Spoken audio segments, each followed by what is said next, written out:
In the spring of 1875, Zara Montgomery stepped off a dusty stagecoach in a brutal Colorado frontier town to marry a man she'd never met, only to discover he'd been dead for weeks.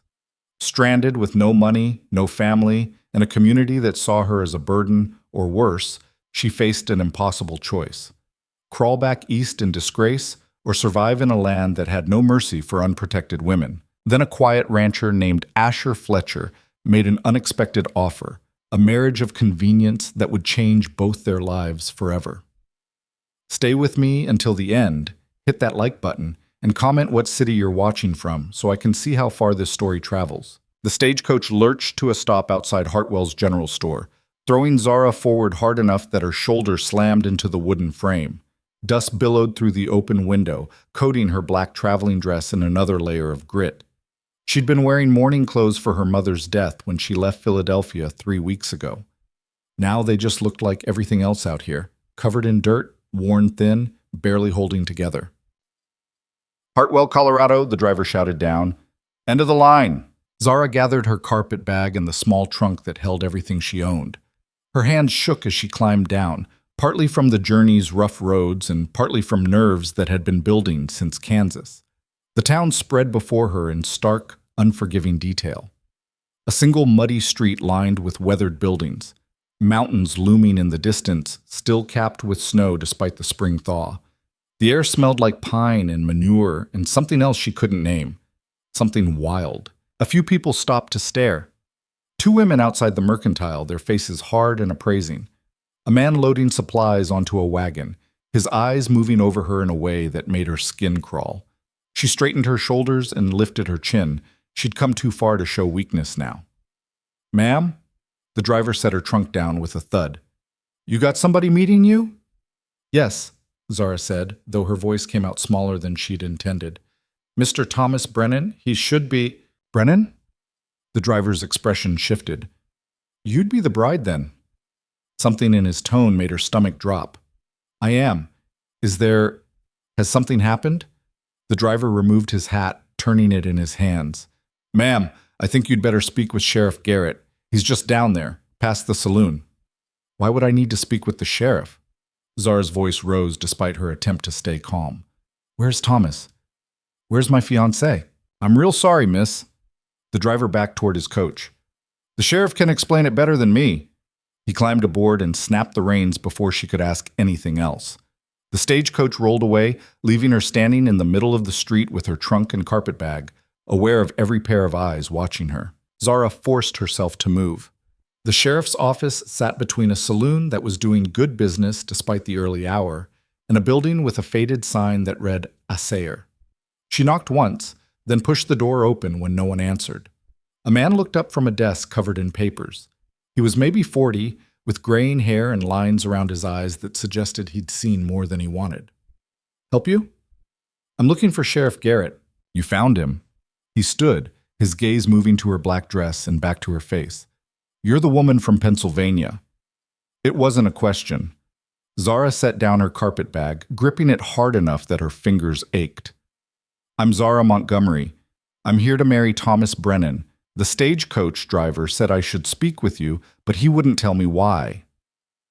Sheriff Garrett was quiet for a long moment. Then he came around the desk and pulled out a chair. "You'd better sit down, Miss Montgomery."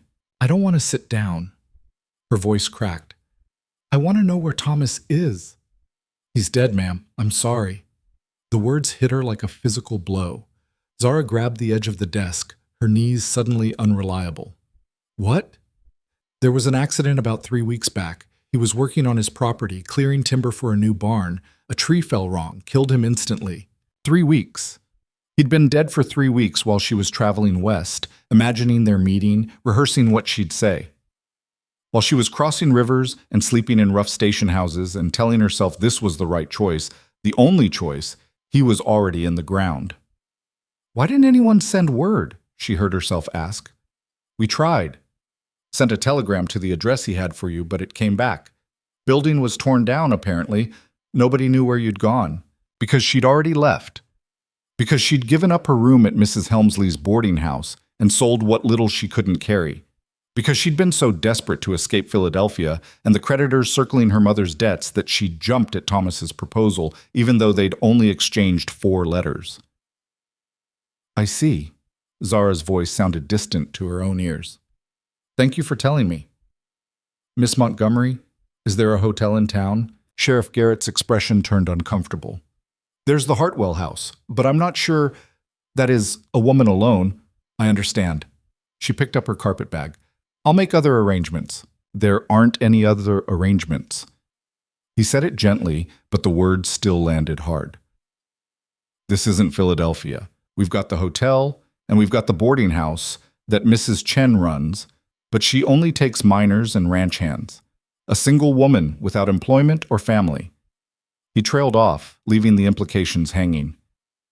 Zara walked to the window, looking out at the muddy street. How much is the stagecoach fare back east? $20 to Denver. Another $50 or $60 from there to Pennsylvania, I'd reckon. She had $8.30. She'd used most of her money for the journey west, counting on Thomas to provide for her once she arrived. The irony would have been funny if it wasn't so devastating. I see, she said again.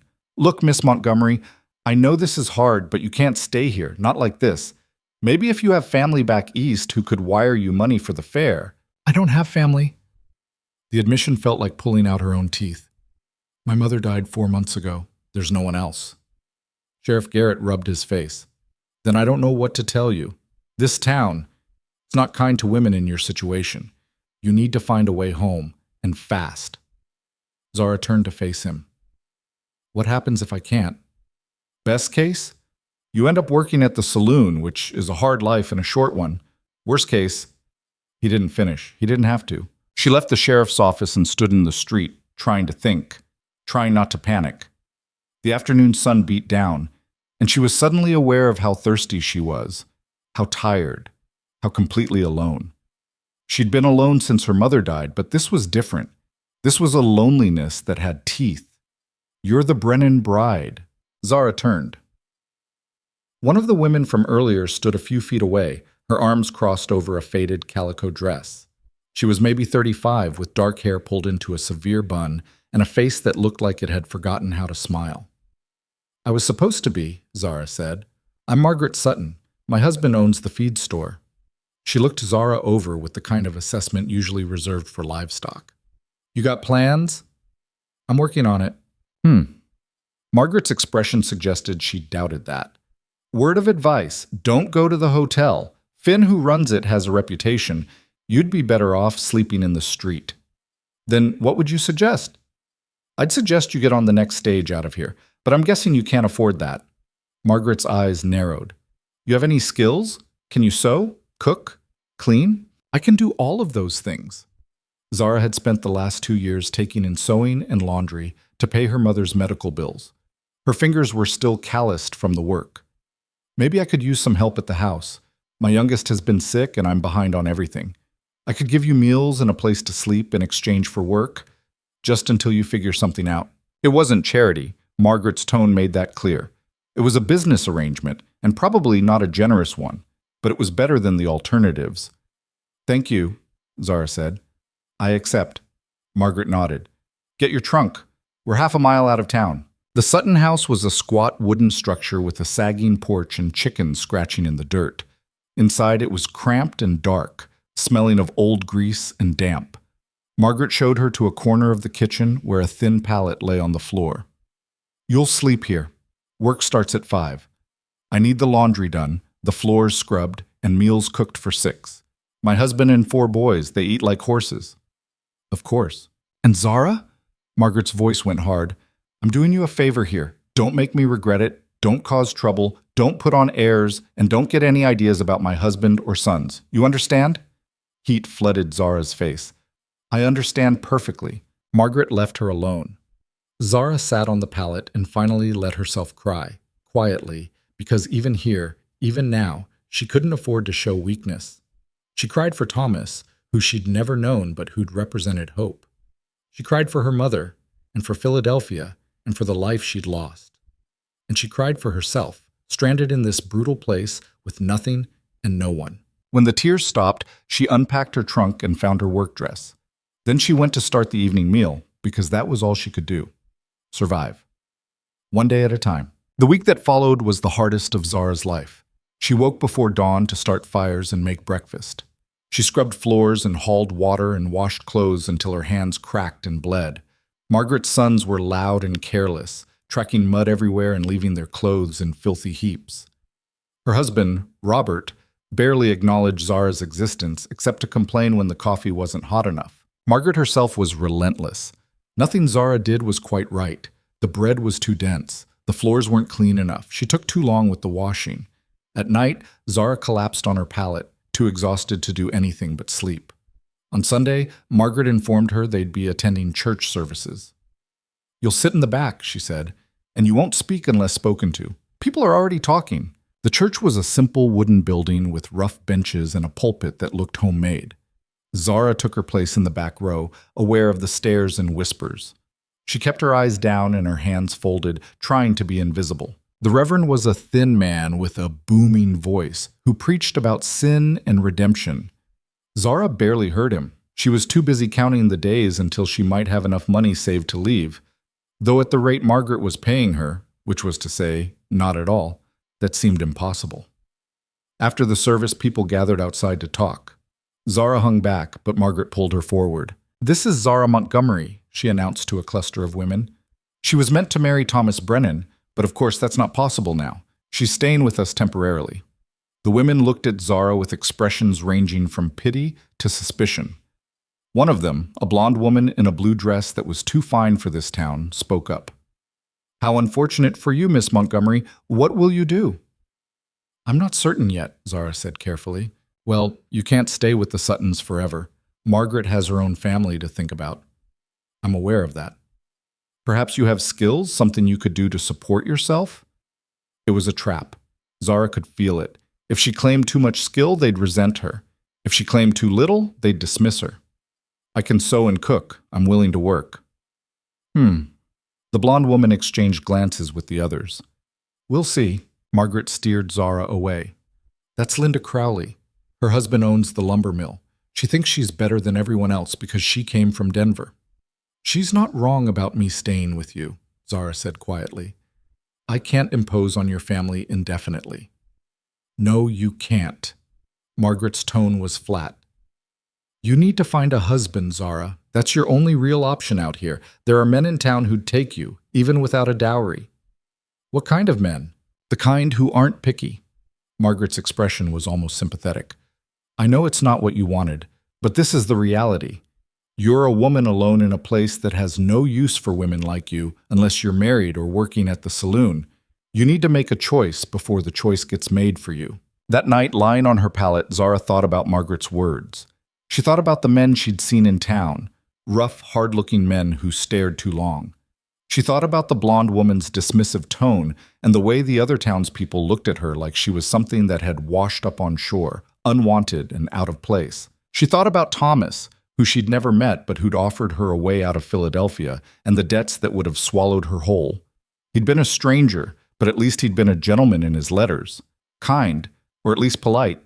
Now he was dead, and she was trapped in a situation that felt like it was closing in tighter every day. The following afternoon, Margaret sent her to town to pick up supplies. Zara welcomed the errand despite the whispers it would generate. Anything was better than another day scrubbing floors under Margaret's critical eye.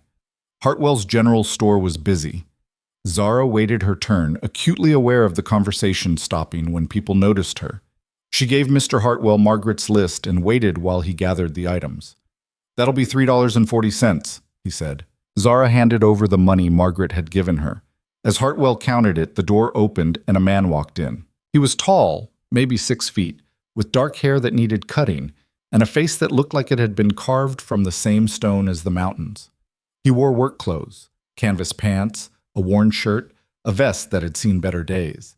His boots were scuffed and dusty, but it was his eyes that caught her attention. They were gray, calm, and when they met hers for a brief second, she saw something unexpected, intelligence and maybe sadness. "Fletcher," Hartwell greeted him. "Got that order ready for you." The man, Fletcher, nodded. His gaze moved over Zara again, not in the invasive way she'd gotten used to, but with simple curiosity. Then he turned his attention to Hartwell. Zara gathered her packages and left, unsettled in a way she couldn't quite name. That evening, as she was preparing supper, Margaret came into the kitchen with an odd expression. "There's someone here to see you." Zara looked up from the potatoes she was peeling. "Me? Don't sound so surprised. It's Asher Fletcher. He's waiting on the porch." "I don't know anyone named Asher Fletcher." "You saw him at the store today." Margaret's tone turned sharp. "He's a rancher, has property about 10 miles north, keeps to himself mostly. I can't imagine what he wants with you." Neither could Zara. She wiped her hands on her apron and went to the porch, her heart beating uncomfortably fast. Fletcher stood near the steps, his hat in his hands.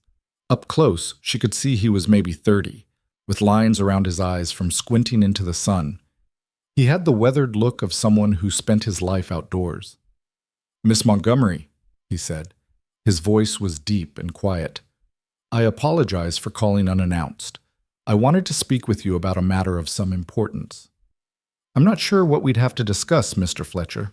I heard about your situation with Thomas Brennan and—" He paused, seeming to choose his words carefully. "And your current circumstances." Embarrassment heated Zara's face. "I see. Everyone in town has been discussing me then. It's a small town. People talk." He met her eyes directly. "I have a proposal. I'd like you to hear me out before you refuse." "What kind of proposal?" Fletcher glanced at the door, where Zara was certain Margaret was listening. "Could we walk a bit? I'd prefer to speak privately." Every instinct told Zara this was improper.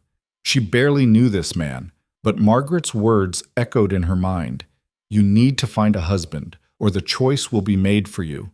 And there was something in Fletcher's steady gaze that made her think he wasn't dangerous, just serious. "All right," she said, "but I need to stay within sight of the house." They walked toward the road, Fletcher matching his pace to hers. For a moment, neither of them spoke. Then he stopped and turned to face her. "I'm not good at this kind of thing," he said. "So I'll just say it plain. I need a wife. You need security and a place to live. I'm proposing a marriage of convenience." Zara stared at him. "You can't be serious." "I am." His expression didn't change. "I have a ranch that's too much work for one person. I need help running it. And I need—" He paused. "I need someone there, for practical reasons. You need a home and protection. We could help each other."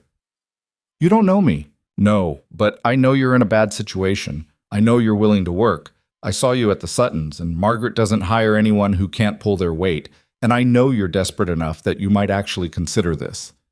The bluntness stung, but he wasn't wrong. Zara wrapped her arms around herself. "Why me? Why not someone from town?" "Because the women in town have other options. And because I don't want anyone with expectations." Fletcher's voice was matter-of-fact. "This would be a business arrangement. You'd have your own room. I wouldn't expect anything else.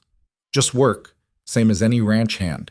In exchange, you'd have a home, food, protection, and my name. You'd be safe."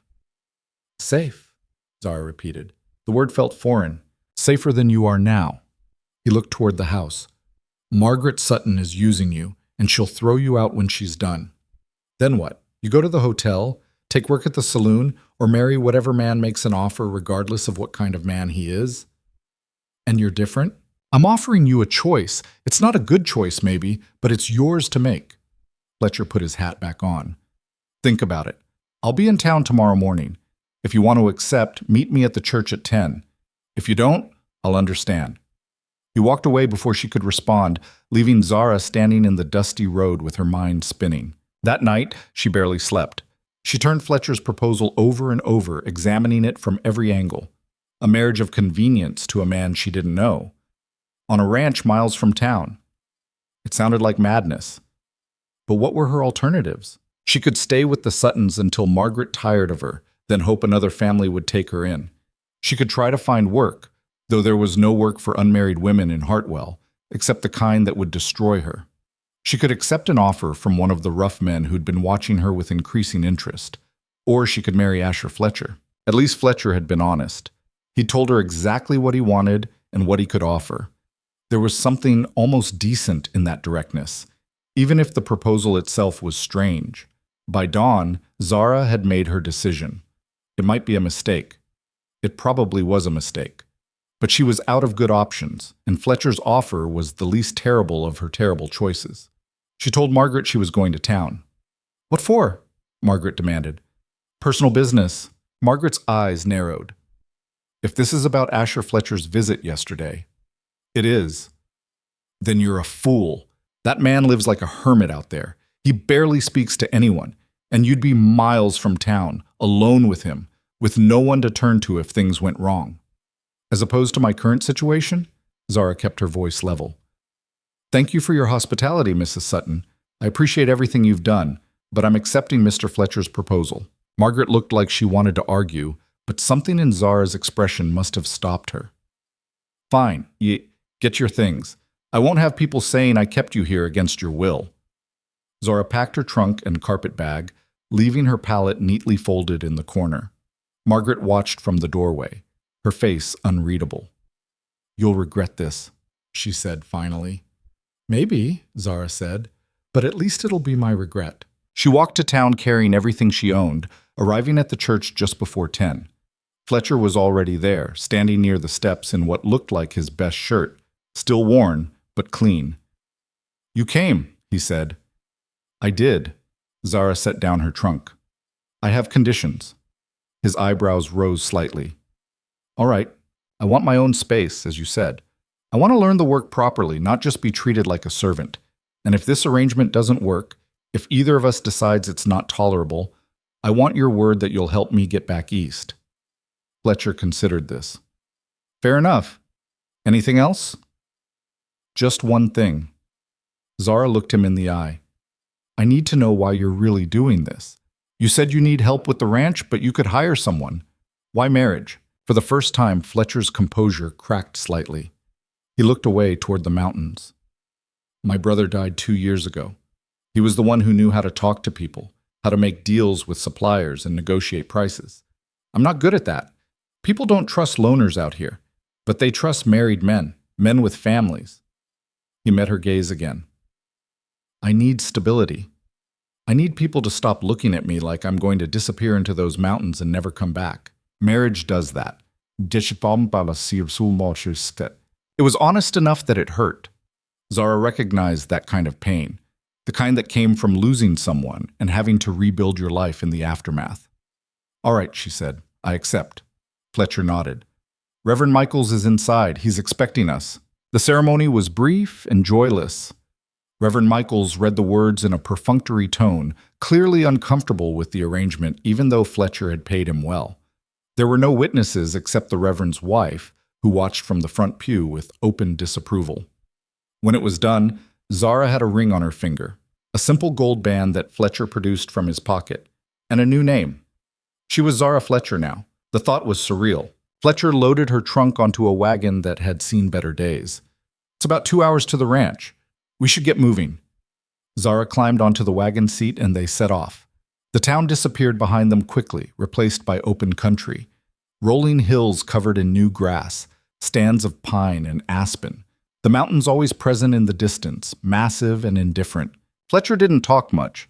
He pointed out a few landmarks: a creek where the fishing was good, a neighbor's boundary line, the road that led to the nearest town with a real doctor.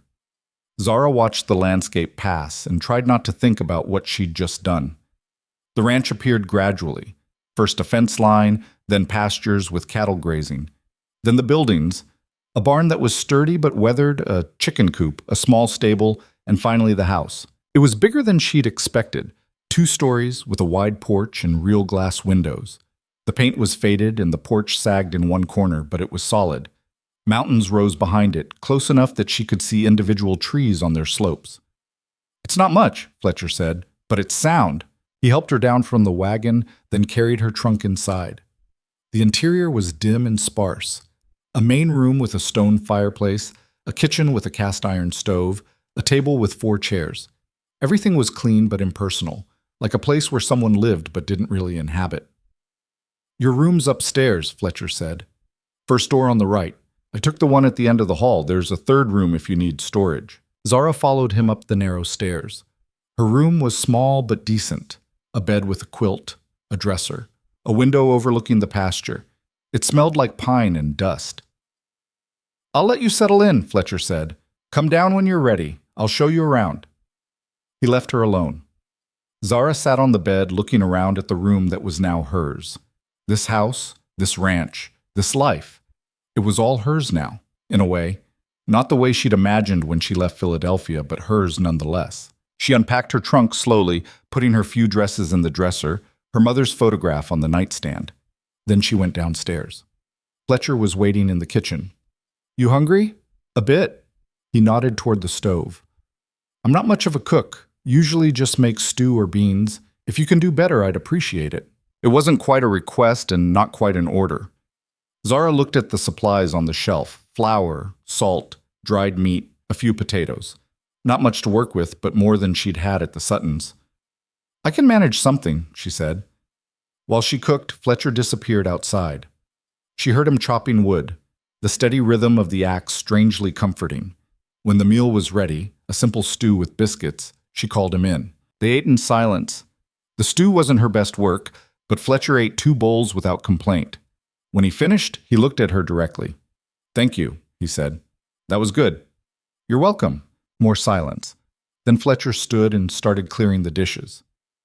I'll show you the animals tomorrow. Chickens need feeding morning and evening. Cows need milking. There's a vegetable garden out back that needs work. It got away from me after my brother died. If you can bring it back, we'd eat better. All right. I work dawn to dusk most days. Fences always need mending, cattle need tending. If you need anything in town, we go on Saturdays usually. Otherwise, we're here. He paused. It's isolated. Some people find that hard. I'll manage, Zara said. Fletcher looked at her for a long moment, his gray eyes unreadable. I believe you will. That night, Zara lay in her bed listening to the unfamiliar sounds of the ranch. Wind in the pines. Cattle lowing in the distance.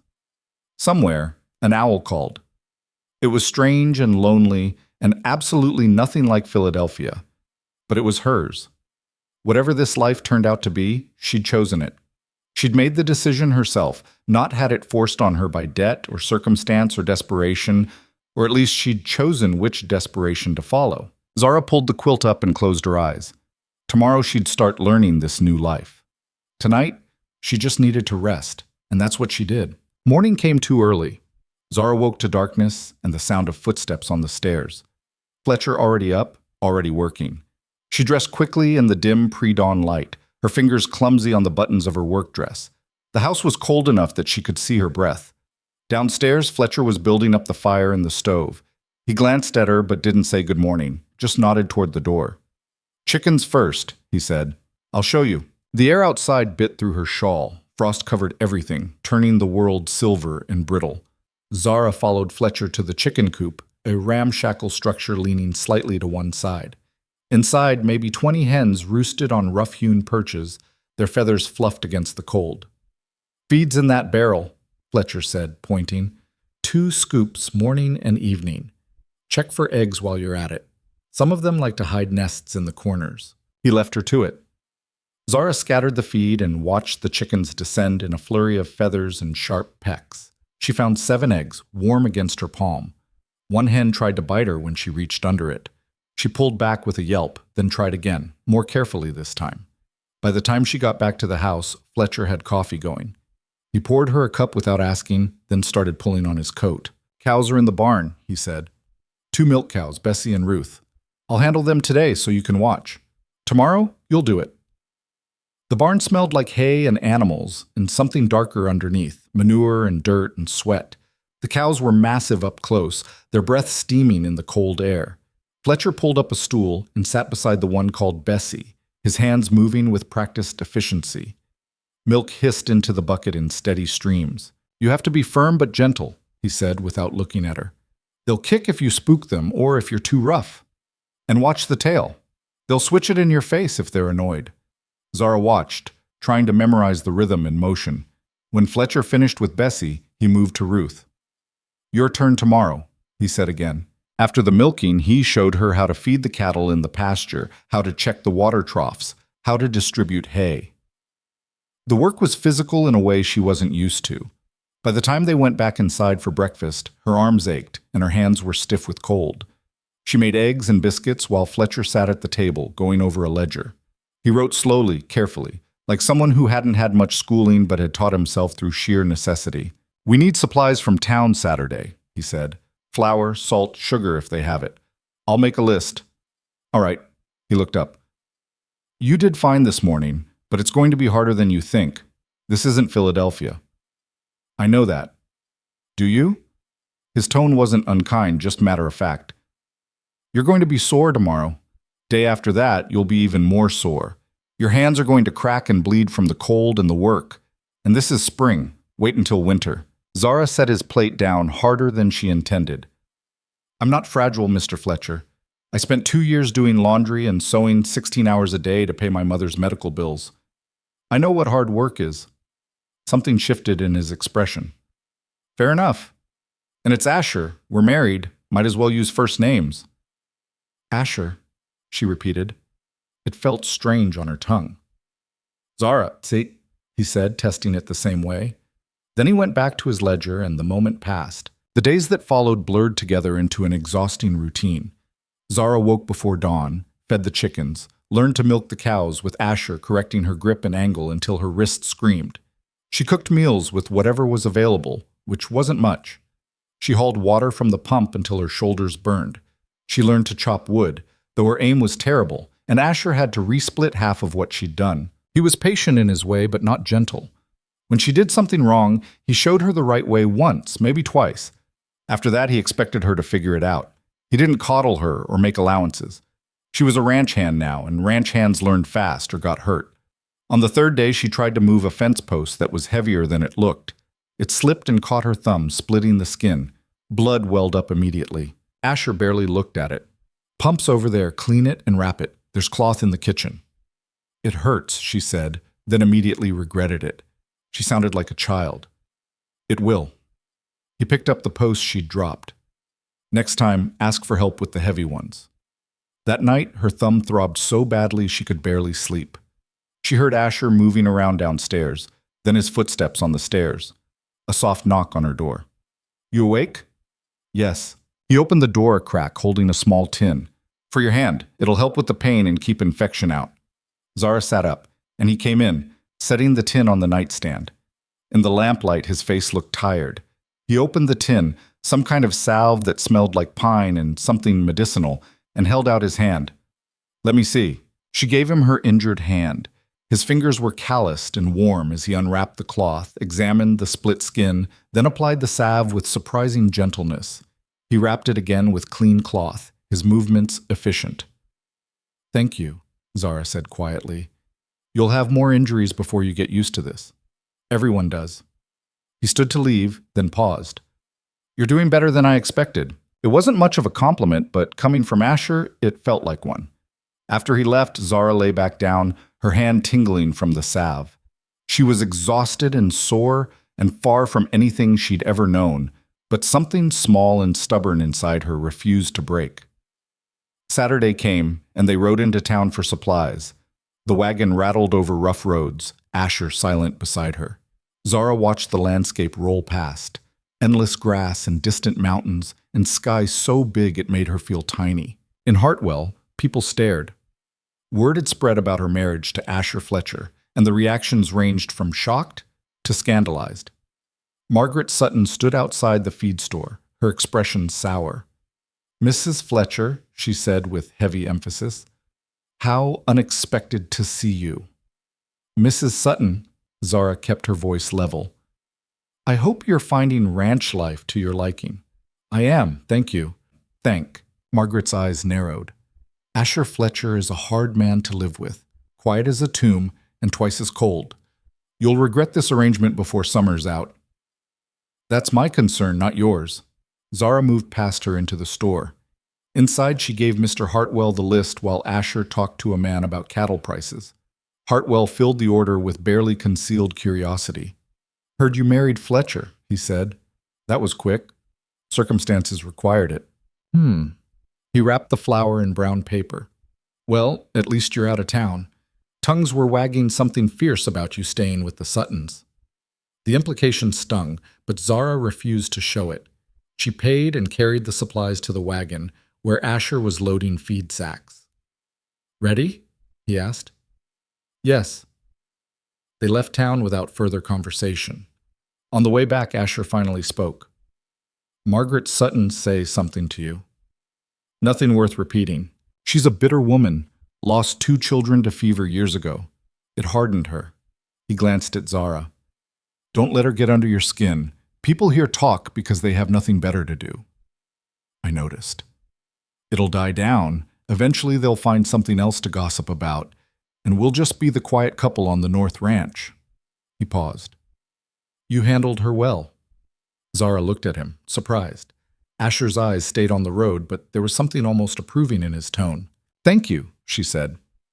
That night she made stew with the fresh vegetables they'd bought.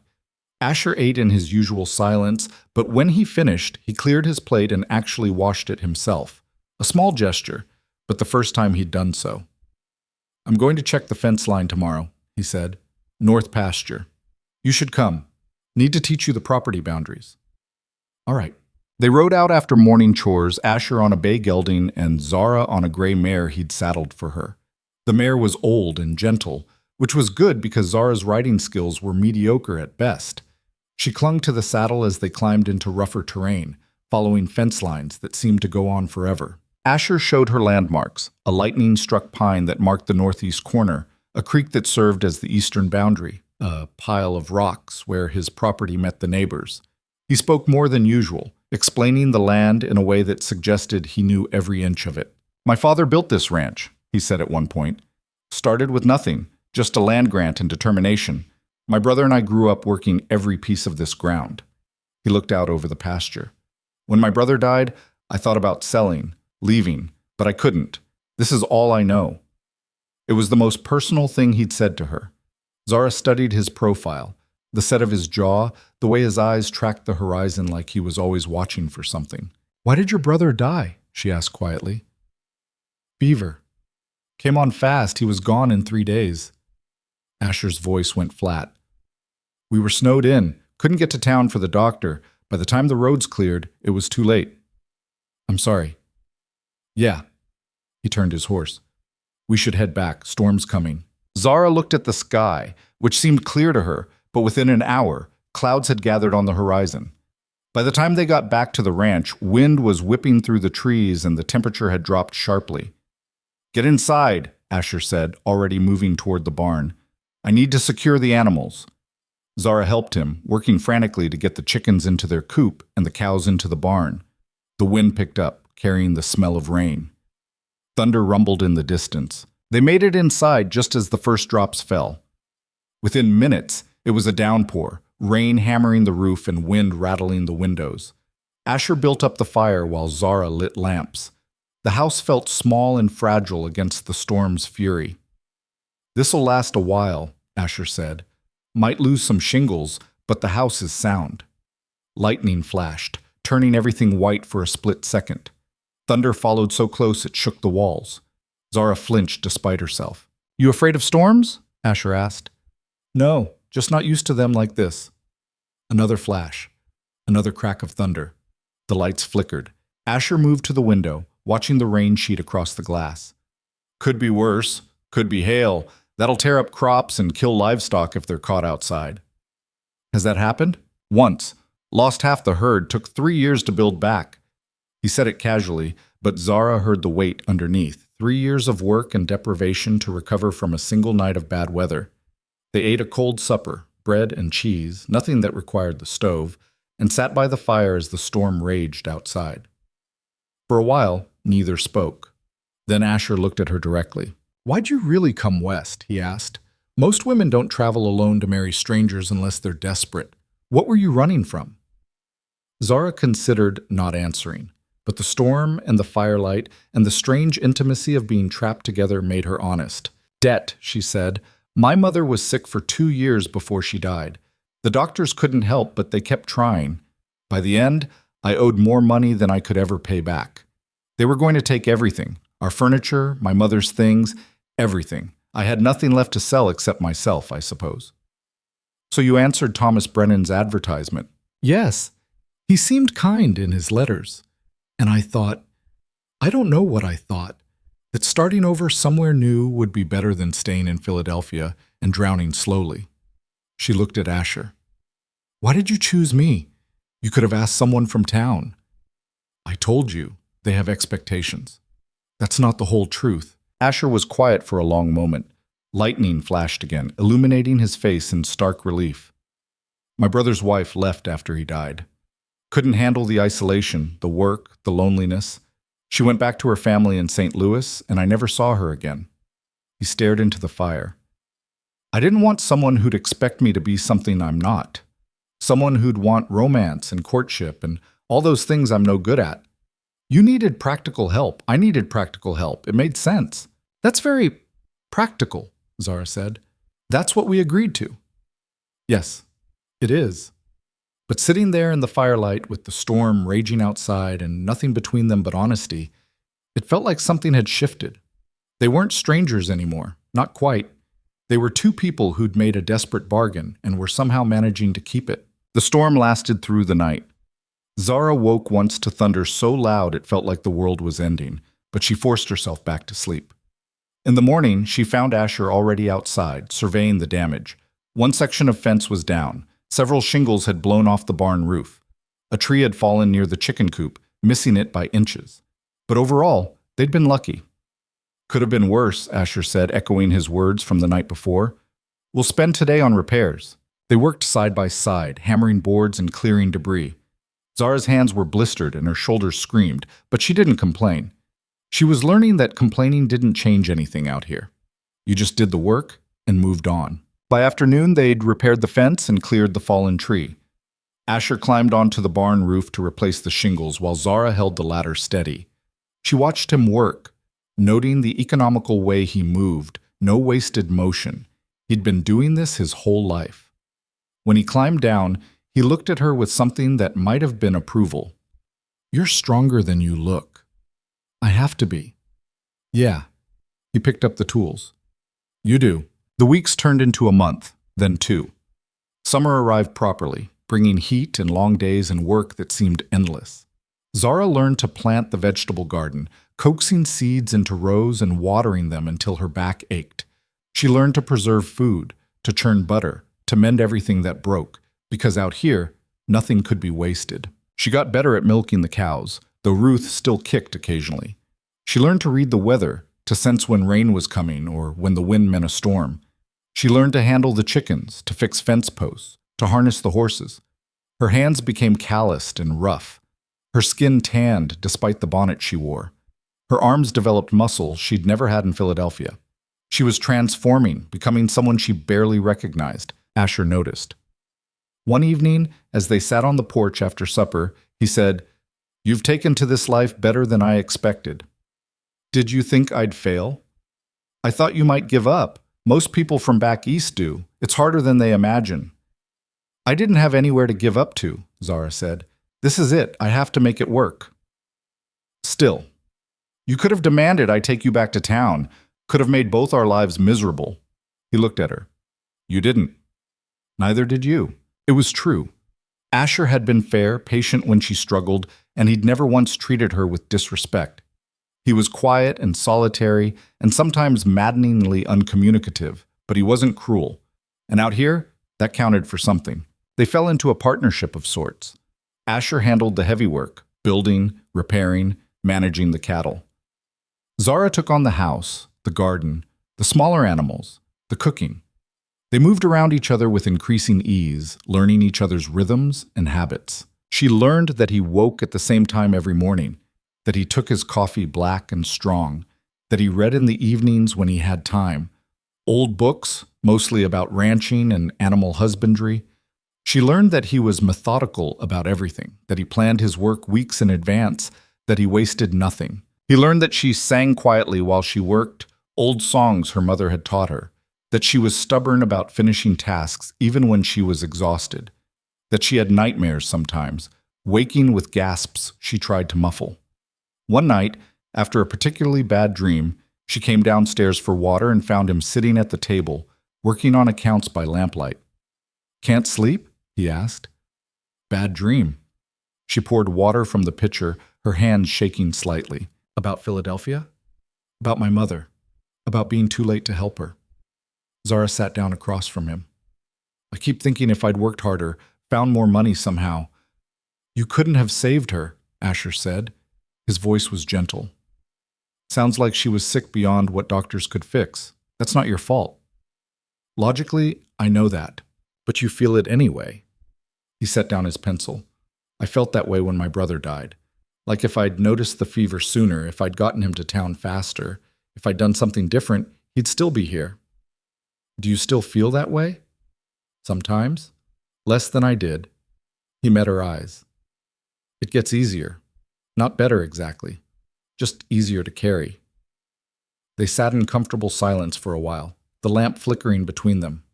Finally, Asher stood. Try to get some sleep, he said. We've got a full day tomorrow. Asher, she said as he reached the stairs. He turned.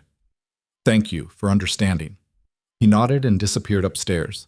Zara finished her water and returned to her room, feeling slightly less alone. By midsummer, the garden was thriving. Zara spent her mornings weeding and watering, watching the vegetables grow with a satisfaction that surprised her. She'd never grown anything in Philadelphia. Seeing the results of her work, tangible, immediate, nourishing, felt almost miraculous. One afternoon, as she was picking beans, she heard hoofbeats. She looked up to see a man riding up the path, someone she didn't recognize. He was young, maybe 25, with sandy hair and an easy smile. Afternoon, he called out. You must be Mrs. Fletcher. I am. Zara straightened, shading her eyes. Can I help you? Name's Daniel Garrett. My father's the sheriff in Hartwell. I'm looking for Asher. Is he around? He's checking the cattle in the west pasture. Should be back soon. Daniel dismounted. Mind if I wait? I've been riding since dawn. Of course. Would you like water? That'd be appreciated. Zara brought him water from the pump and they sat on the porch. Daniel was friendly and talkative, a stark contrast to Asher's taciturn nature. So you're the woman who married Asher Fletcher on 2 days' acquaintance, he said with a grin. That took courage. Or desperation. Maybe both. He drank deeply. How are you finding ranch life? It's hard work, but I'm managing. Asher's a good man, quiet, but decent. He helped my father track down some horse thieves last year, refused payment, said he was just doing what neighbors do. Daniel looked around the property. Place looks better than last time I was here. Garden's coming in nice. Thank you. They talked easily until Asher appeared, riding in from the west. His expression tightened when he saw Daniel, but he dismounted and shook the younger man's hand. Daniel, what brings you out here? Business. Dad sent me to ask if you'd heard anything about cattle rustling up north. There's been reports of missing stock from 3 ranches in the past month. Asher's jaw tightened. Haven't seen anything, but I'll keep watch. Appreciate it. We're trying to get ahead of this before it gets worse. Daniel glanced at Zara. Your wife made me feel welcome. You're a lucky man, Asher.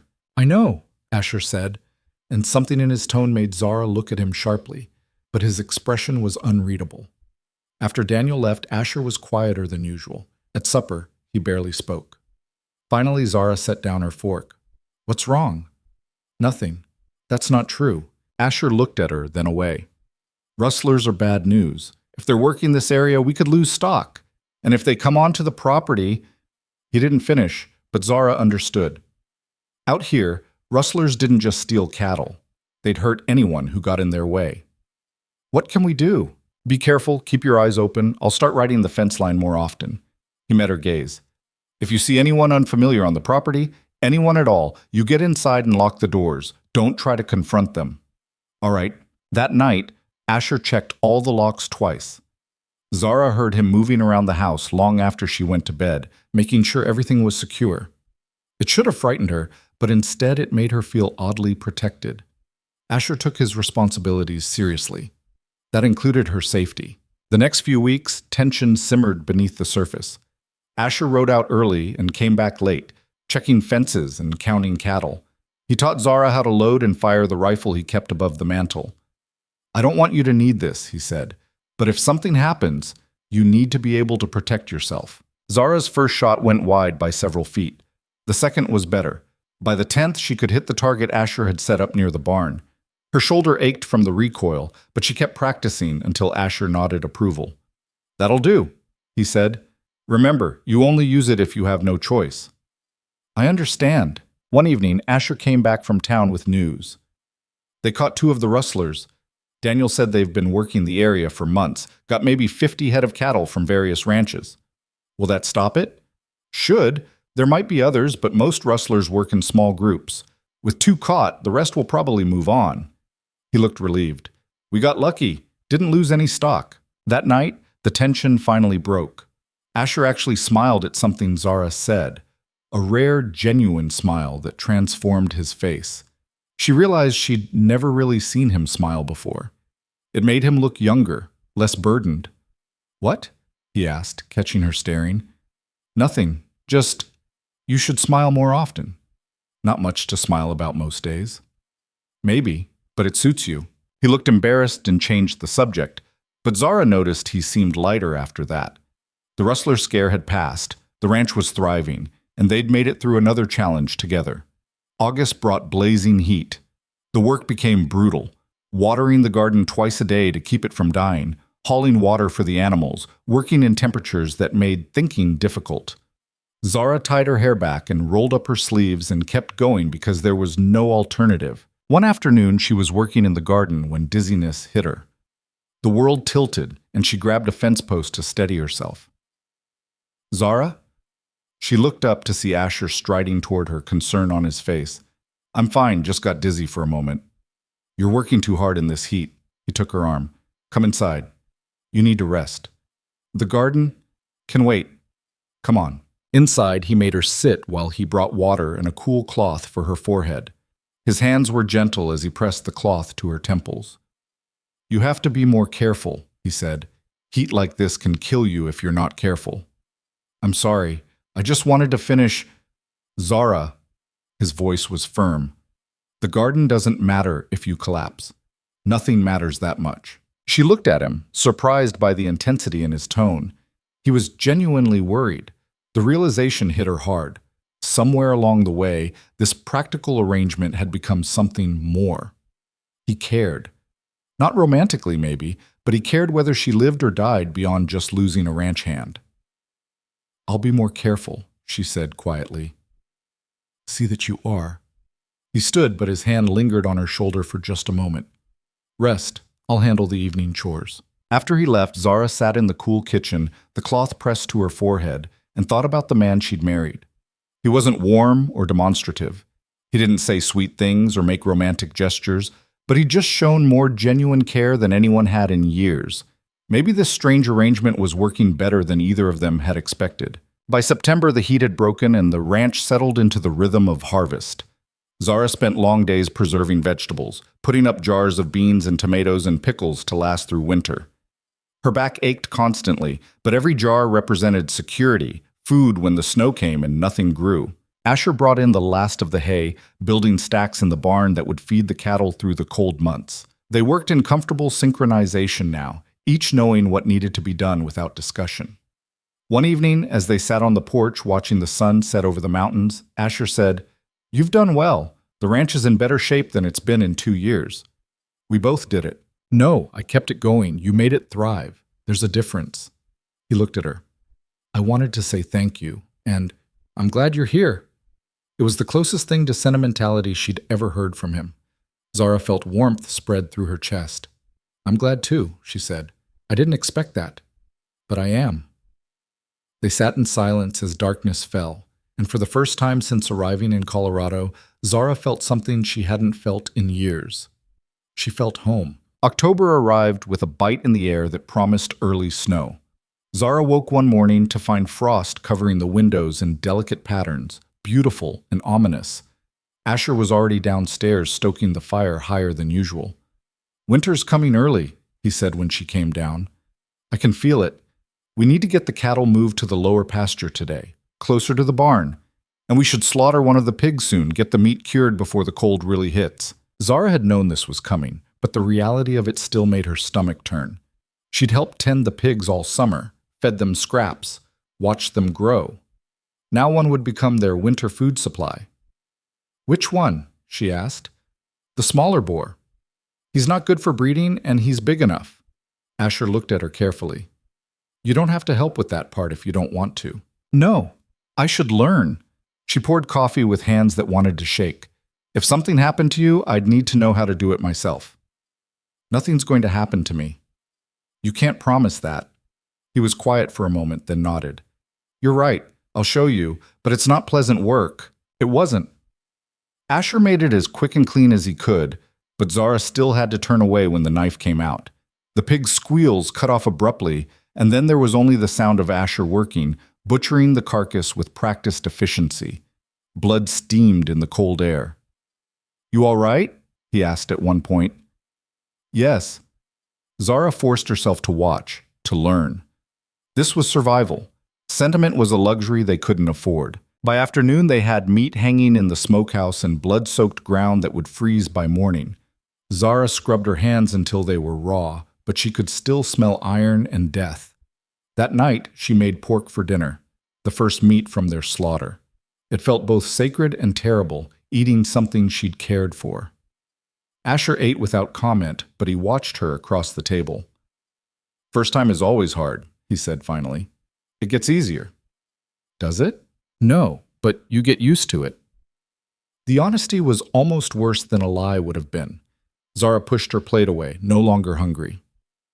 A week later, the first snow fell. Not the dusting that had melted by noon, but real snow that stayed, covering everything in white. Zara stood at the window watching it fall, remembering Philadelphia winters where snow meant dirty streets and cold rooms, not this pristine transformation of the landscape. Beautiful, isn't it? Asher said, coming to stand beside her. And dangerous. That too. He was close enough that she could feel warmth radiating from him. We're prepared, though. Enough food put up, enough wood cut, we'll be fine. The we still surprised her sometimes. They'd become a unit somewhere along the way, partners in survival.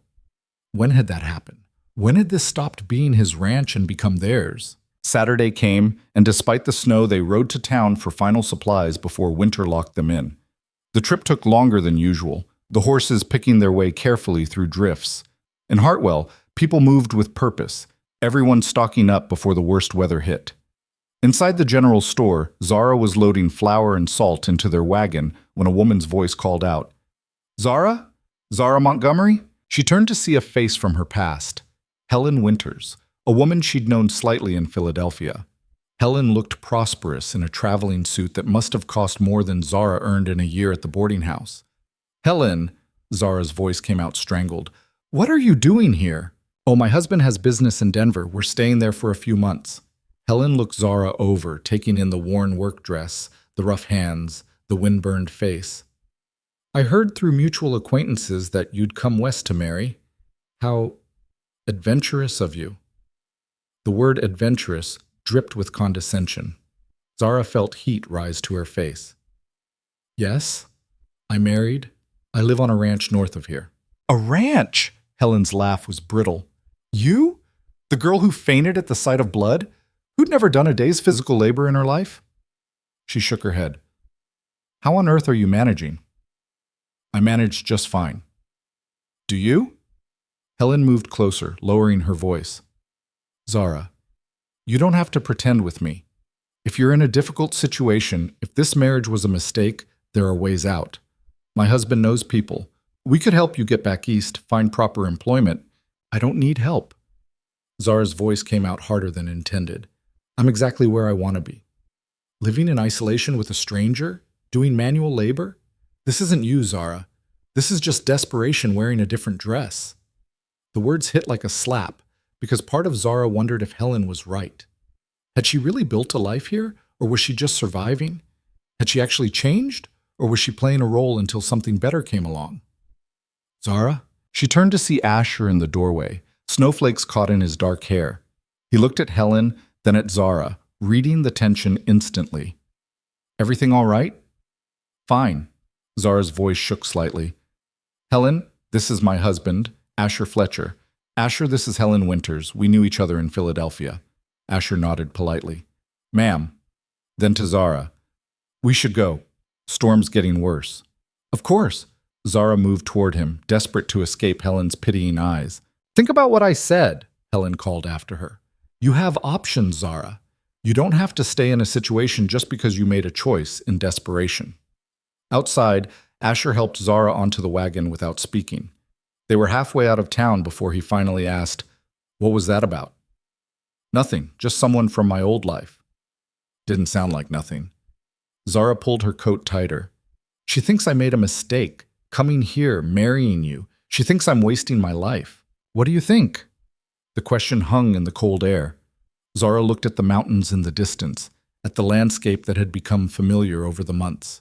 She thought about her calloused hands and aching muscles. She thought about the garden she'd grown, the skills she'd learned, the quiet companionship she'd found with the silent man beside her.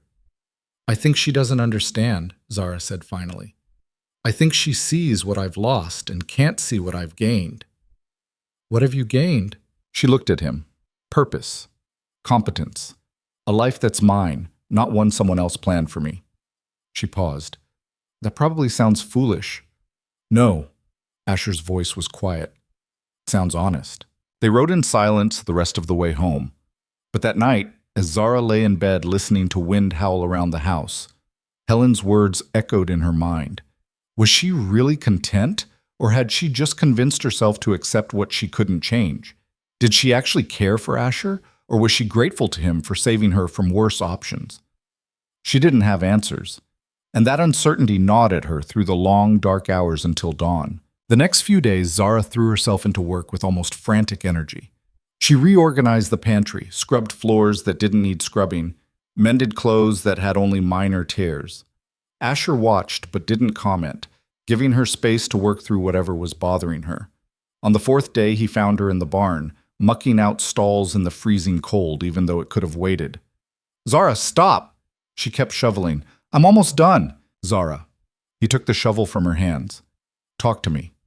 "There's nothing to talk about. That woman in town said something that's been eating at you ever since. So yes, there is." He leaned the shovel against the wall. "What did she say?" "I told you. She thinks I made a mistake. And you're wondering if she's right." Zara looked away. "Maybe." "About what specifically? About coming west? About marrying me? About staying? All of it. I don't know." She sat on a hay bale, suddenly exhausted. "Helen was right about one thing. I was desperate. I married you because I had no other options. And now I'm here, and I don't know if I'm actually happy or if I've just gotten used to being trapped in a different kind of cage." Asher was quiet for a long moment. When he spoke, his voice was careful. "You're not trapped. You never were. I told you from the start, if this doesn't work, I'll help you get back east. That offer still stands." "Does it?" "Yes." He sat beside her on the hay bale, close enough that their shoulders almost touched. "I won't lie and say I want you to go. I don't. You've made this place better, made my life better. But I didn't marry you to make you miserable. If you're unhappy, if you want to leave, I'll understand." Zara looked at him, really looked at him. His face was serious, open in a way it rarely was. He meant every word. "What do you want?" she asked quietly. "From you? From this? From us? We said this was practical, a business arrangement. Is that still all it is to you?" Asher didn't answer right away. He stared at his hands, rough and scarred from years of work. "When I asked you to marry me, it was practical. I needed help. You needed security. That was the deal. And now? Now, I don't know." He finally met her eyes. "Somewhere along the way, it stopped being just practical. You're not just a ranch hand to me, Zara. You're—" He trailed off, struggling for words.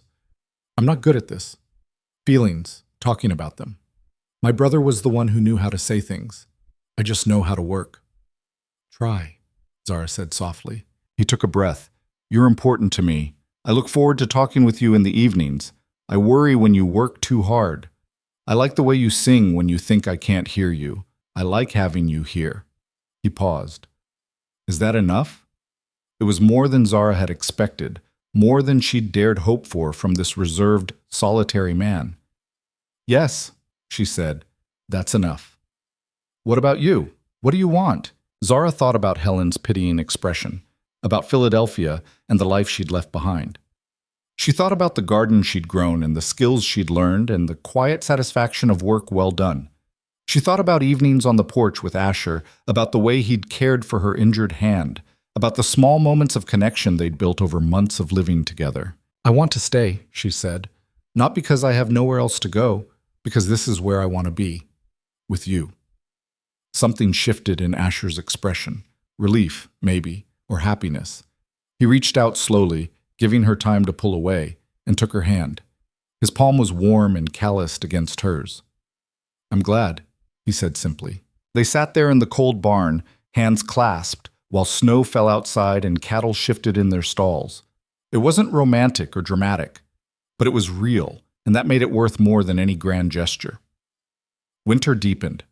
Days grew short and brutal, temperatures dropping so low that water in the buckets froze solid overnight. Zara and Asher worked together to keep the animals alive, breaking ice on water troughs, distributing extra hay, checking constantly for signs of frostbite or illness. One morning, Asher came in from checking the cattle with a grim expression. One of the cows is sick. Bessie. She's not eating and her breathing sounds wrong. They spent the day trying everything they could think of, warm mash, medicine from town, wrapping her in blankets.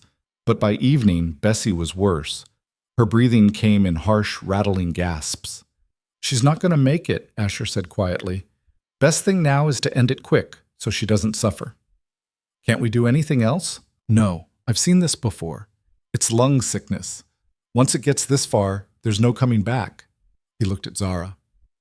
I'm sorry. I know you liked her. Zara had milked Bessie every morning for months.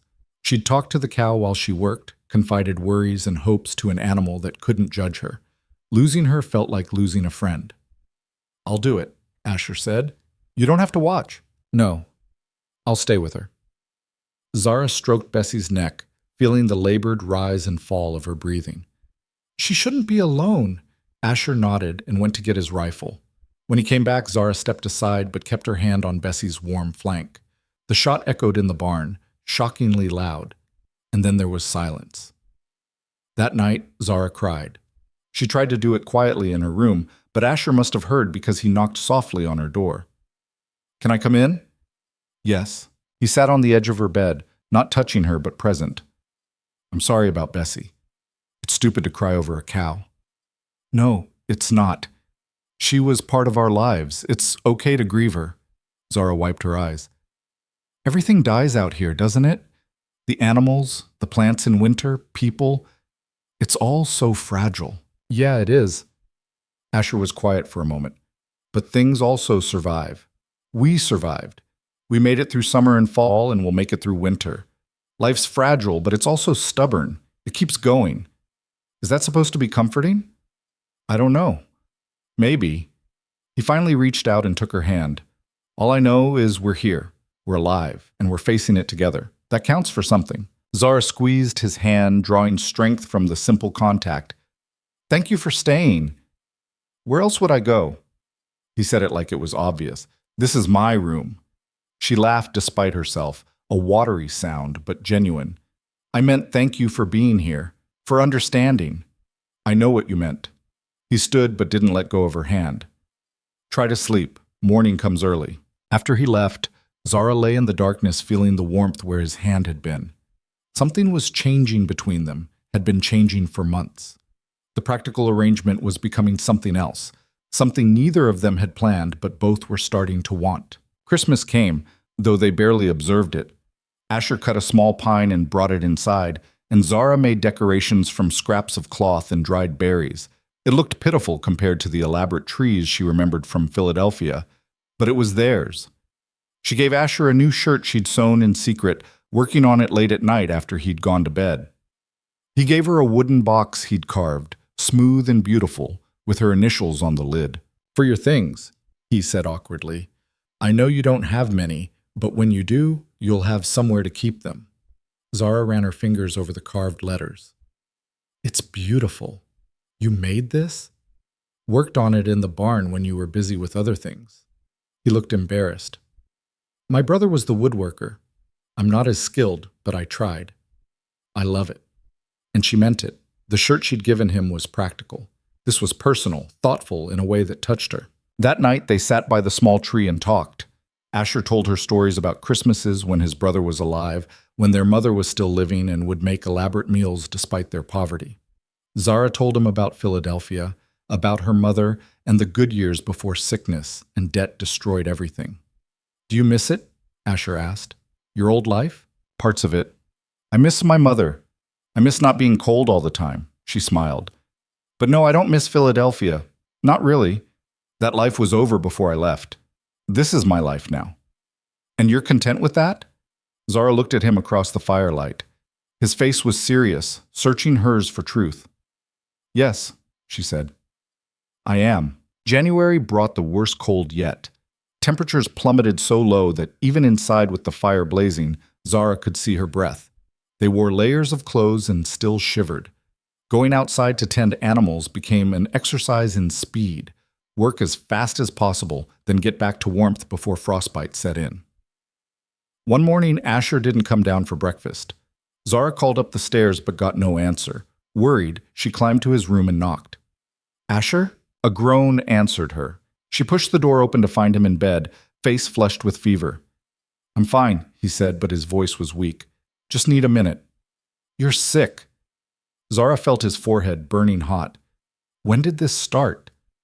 "Last night. Thought it was just tired." He tried to sit up and failed. "The animals need—" "I'll handle the animals. You stay here." "Zara, you can't manage everything alone. Watch me." She spent the day working harder than she ever had. Feed the chickens, milk Ruth, distribute hay to the cattle, break ice on the water troughs, chop wood, haul water. By afternoon, her muscles screamed and her lungs burned from breathing freezing air. But the work was done. Inside, she made soup and brought it up to Asher.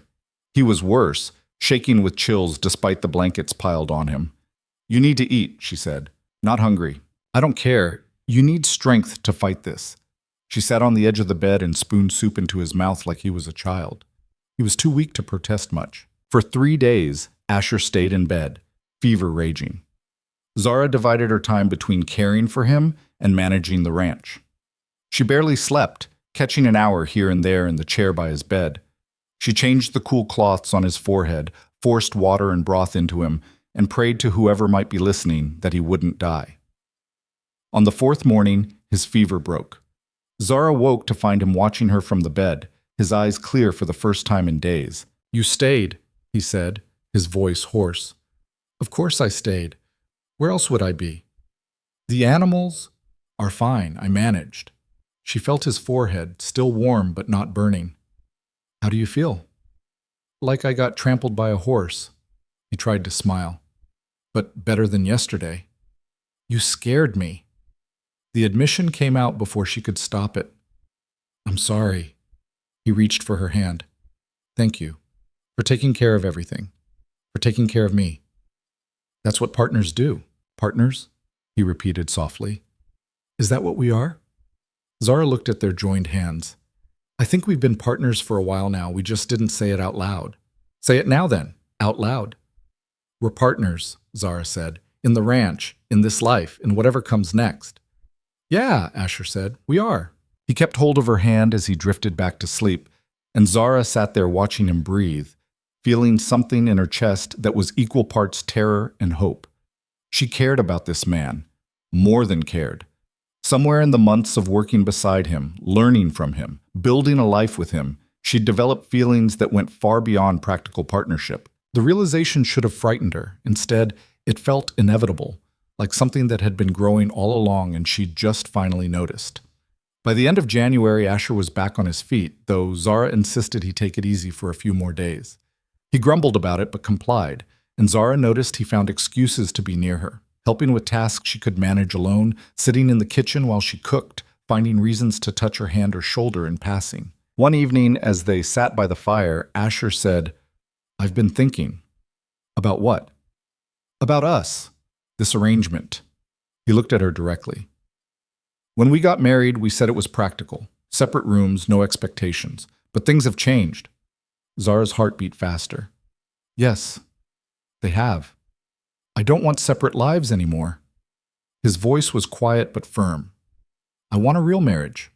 If you do. If that's something you'd want." "What does a real marriage mean to you?" "It means we're not just partners working the same land. It means we're building a life together, all parts of it. It means—" He struggled for words. It means I care about you, more than I expected to, more than I know how to say properly, and I want you to know that. Zara's throat tightened. I care about you too. I have for a while now. I was just afraid to say it. Why afraid?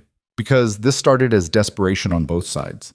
I was afraid if I admitted I'd developed real feelings, you'd think I was trying to change the terms of our deal. Asher shook his head. The terms changed on their own. We changed them together just by living this life, by choosing each other every day. He reached for her hand. I'm not good with words, Zara, but I know what I feel.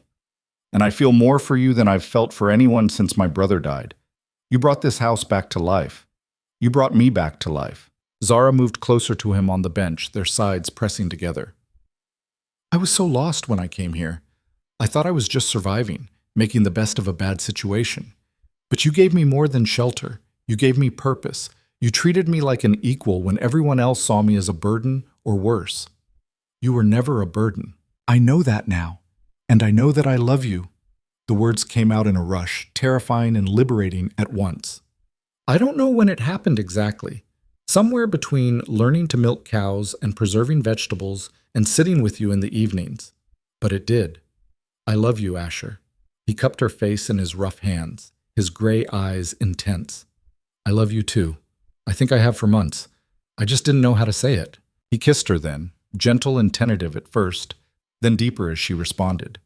His lips were warm against hers, and Zara felt months of careful distance dissolve in that kiss. This was what had been building between them all along, not just partnership or friendship, but something more fundamental. Love, hard-earned and real. When they pulled apart, both were breathing hard. Asher rested his forehead against hers. Stay with me tonight, he said. Not in a separate room. With me. Yes, Zara said without hesitation. That night, they broke down the last wall between them. Zara moved into Asher's room, into his bed, into his arms. They made love with a tenderness that surprised them both, all the loneliness and hunger of the past months pouring into their joining. It wasn't perfect or practiced. They were too new to each other for that. But it was real and honest in theirs. Afterward, Zara lay with her head on Asher's chest, listening to his heartbeat steady and strong. No regrets? He asked quietly. None. You? Not a single one. He stroked her hair. This is what I wanted. I just didn't know how to ask for it. You don't have to ask anymore. I'm here. I'm yours. And I'm yours, Asher said, for as long as you'll have me. That might be a very long time. Good. He pulled her closer. I'm counting on it. February brought a brief thaw, temperatures rising just enough to turn snow to slush. Zara and Asher worked together with new ease, the physical intimacy translating into other aspects of their partnership. They moved around each other seamlessly now, communicating as much through touch and glances as through words. One afternoon, Daniel Garrett rode up with news. Asher, Mrs. Fletcher. He tipped his hat. Hope I'm not interrupting. Not at all, Asher said. What brings you out here? Wanted to let you know there's talk of building a schoolhouse in Hartwell. They're looking for contributions from the surrounding ranches, he grinned. Figured you might be interested, seeing as you're married now. Might have kids someday who'd need schooling. Zara felt heat rise to her face, but Asher just nodded. How much are they asking? Whatever people can spare. Some are giving money, some materials, some labor. We can contribute lumber, Asher said, and I can help with construction when the time comes. After Daniel left, Zara looked at Asher. Kids someday? Maybe. He met her eyes. Would you want that? Zara thought about it. A few months ago, the idea would have terrified her. Now, imagining children running around this ranch, growing up strong and capable like their father, it felt right. Yes, she said. Someday, when we're ready. We've got time. Asher pulled her close. No rush. Right now it's just us, and that's enough. But the seed had been planted, the future expanding in Zara's mind. This wasn't just survival anymore. This was a life, a real life with possibility and hope. March arrived with the promise of spring. Snow began to melt in earnest, revealing dead grass that would soon turn green. The cattle grew restless, ready for open pasture, And Zara realized she'd been in Colorado for nearly a year. One evening, she stood on the porch, watching the sunset over the mountains, and Asher came to stand beside her. "Thinking about something?" he asked. "About how much has changed. A year ago, I was in Philadelphia, drowning in debt, desperate enough to marry a stranger. Now I'm here, and I can't imagine being anywhere else." "No regrets about the life you left behind?" "None." She leaned into him. "That wasn't life. That was just existing. This is life." Asher wrapped his arm around her shoulders. "I'm glad you came here. Glad you took a chance on a gruff rancher with no social skills. You have social skills. You're just selective about using them." He laughed, the sound warm and genuine. "Fair enough." They stood together as darkness fell, and Zara felt contentment settle over her like a blanket. She'd come west seeking escape and found something infinitely better: purpose, partnership, and love. The journey had been hard, the work brutal, the loneliness deep. But it had led her here, to this moment, to this man, to this life. And she wouldn't trade it for anything. Spring arrived slowly, grudgingly, as if winter didn't want to let go. The snow melted in patches, revealing muddy ground and the first brave shoots of grass. Zara worked in the garden, preparing soil that had been frozen solid for months, her hands remembering the rhythms she'd learned the previous year. This time, though, everything felt different. She wasn't working out of desperate necessity, but out of genuine investment in their future. Asher watched her from the fence one morning, his expression soft in a way it never would have been a year ago. "What?" she asked, noticing his gaze. "Nothing. Just thinking how natural you look doing that, like you've been a rancher's wife your whole life." "Hardly." Zara wiped dirt from her hands. "I still can't throw a hay bale worth a damn." "You're getting better." He climbed over the fence and came to her side. "The garden looks good. Better planned than last year." "I learned from my mistakes." She straightened, pressing a hand to her lower back. "Though I'm making new ones, apparently. I think I planted the beans too close together." "They'll be fine. Plants are forgiving." Asher pulled her close, kissing her forehead. "Unlike Margaret Sutton, who I just saw in town and who still looks at me like I stole something that belonged to her. She never wanted me. She just wanted the moral superiority of helping me." "True enough." He released her reluctantly. "I need to ride out and check the north fence. Some of the posts looked weak when I was up there last week. Want to come?" "Can't. I promised myself I'd get these seeds in today. Besides, someone needs to start bread, or we'll be eating hardtack for dinner." "All right. I'll be back before dark." Zara watched him saddle his horse and ride out, her heart doing something complicated in her chest. Love had snuck up on her, gentle and persistent, until it was as much a part of her life as breathing. She'd stopped questioning whether she deserved it or whether it was real. It simply was. By afternoon, the bread was rising, and Zara was scrubbing the kitchen floor when she heard hoofbeats approaching fast. Too fast. She looked out the window to see a horse she didn't recognize, ridden by a man in a suit that marked him as someone from town. Her stomach tightened with instinct she'd learned to trust. Unexpected visitors rarely brought good news. She opened the door before he could knock. "Mrs. Fletcher?" "Yes. Name's Harrison Webb. I'm an attorney from Denver." He held out papers. "I'm looking for Asher Fletcher. Is he available?" "He's checking fence lines. Won't be back until evening." "What's this about?" Webb hesitated. "It's a legal matter. Perhaps I should wait and speak with him directly." "Mr. Webb, we're partners in everything on this ranch. Whatever you need to say to him, you can say to me." He studied her, then nodded. "Very well. I'm here regarding a property dispute.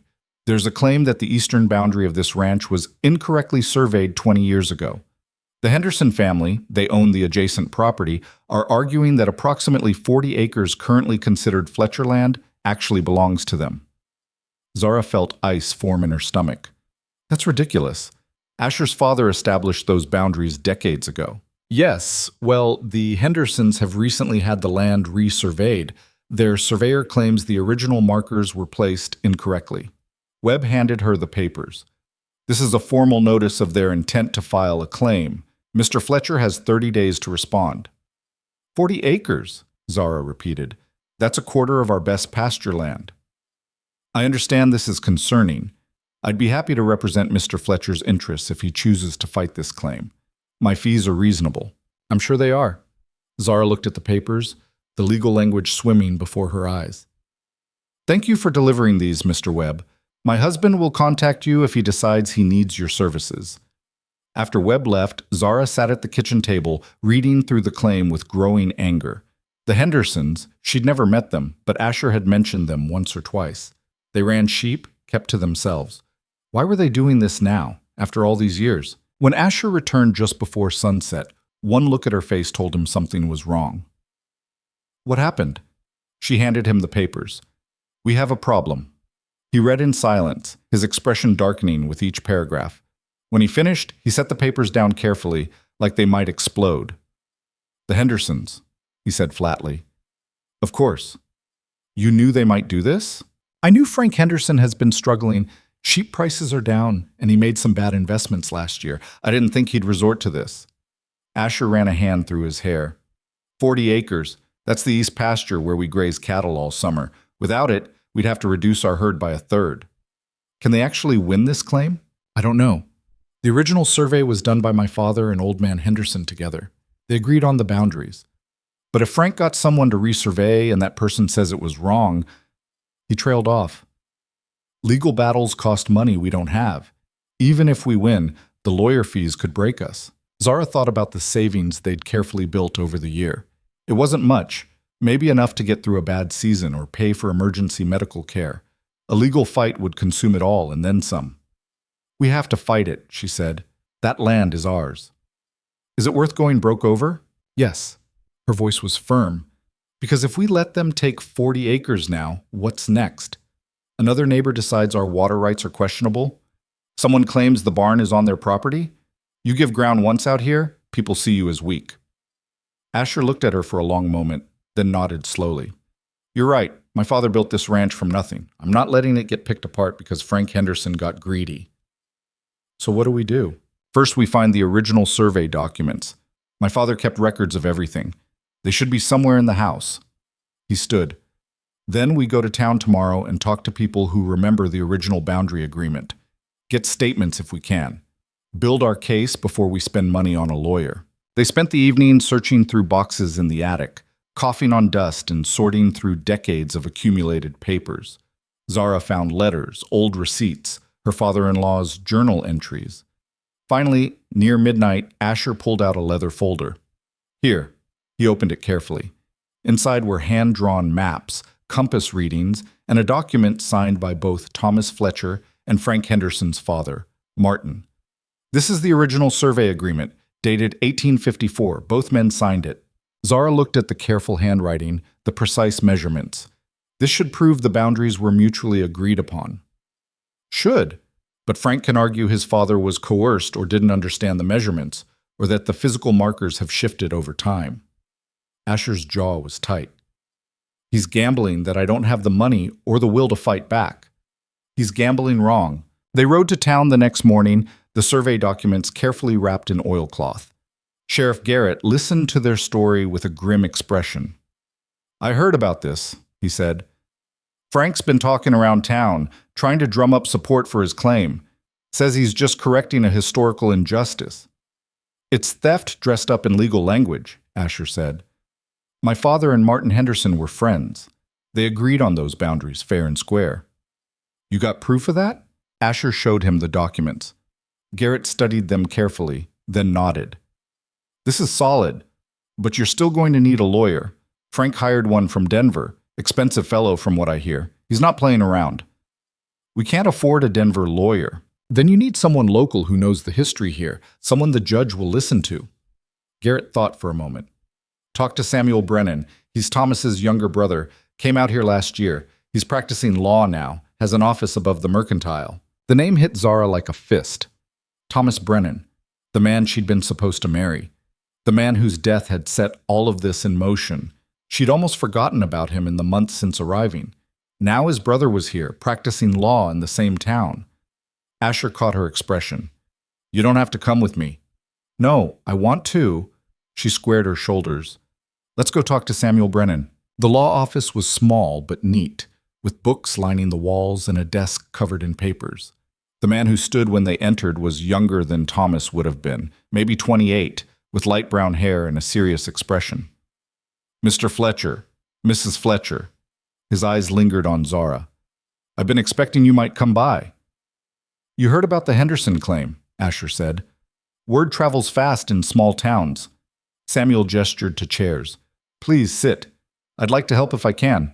They explained the situation, showing him the survey documents. Samuel examined them with the careful attention of someone who knew what he was looking at. This is excellent documentation, he said finally. Clear, signed by both parties, with witness signatures. The question is whether a judge will accept it over a new survey. What do you think our chances are? Zara asked. Samuel looked at her directly for the first time. Honestly? Good, if we present this right. The law favors established boundaries that have been honored for decades. The Hendersons would need to prove not just that the original survey was wrong, but that your family knew it was wrong and benefited from it anyway.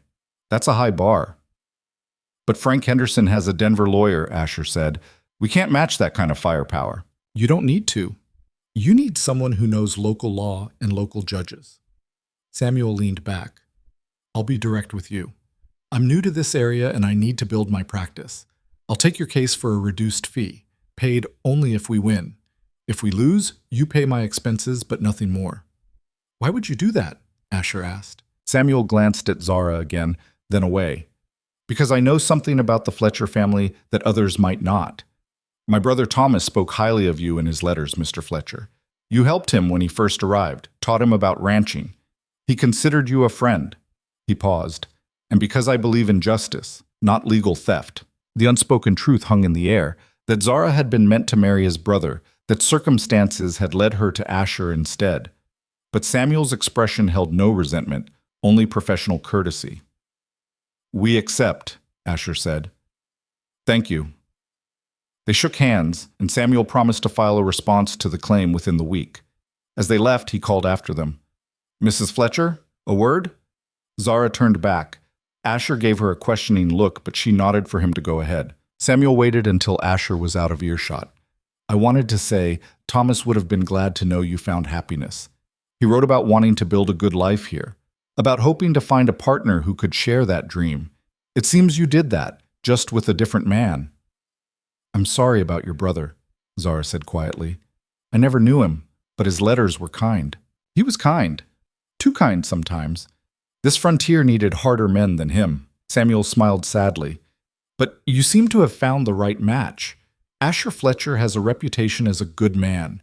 Fair, honest, loyal. You could have done worse. I know. Thank you, Mr. Brennan. Samuel, please, we're going to be working together. Might as well be on first-name terms. Outside, Asher was waiting by the wagon. Everything all right? Fine. He just wanted to express condolences about his brother. Zara climbed onto the wagon seat. I think we can trust him. I think so too. Asher snapped the reins, though it's going to be strange having Thomas's brother represent us. Everything about my connection to the Brennan family is strange, Zara said, but we work with what we have. Over the following weeks, Samuel threw himself into building their case. He interviewed old-timers who remembered the original survey, gathered documents from the county records, and found inconsistencies in the Hendersons' new survey. Zara and Asher kept working the ranch, trying to maintain normalcy even as legal pressure mounted. One evening, Frank Henderson himself rode up to the house. He was a stocky man in his 50s, with a weathered face and calculating eyes.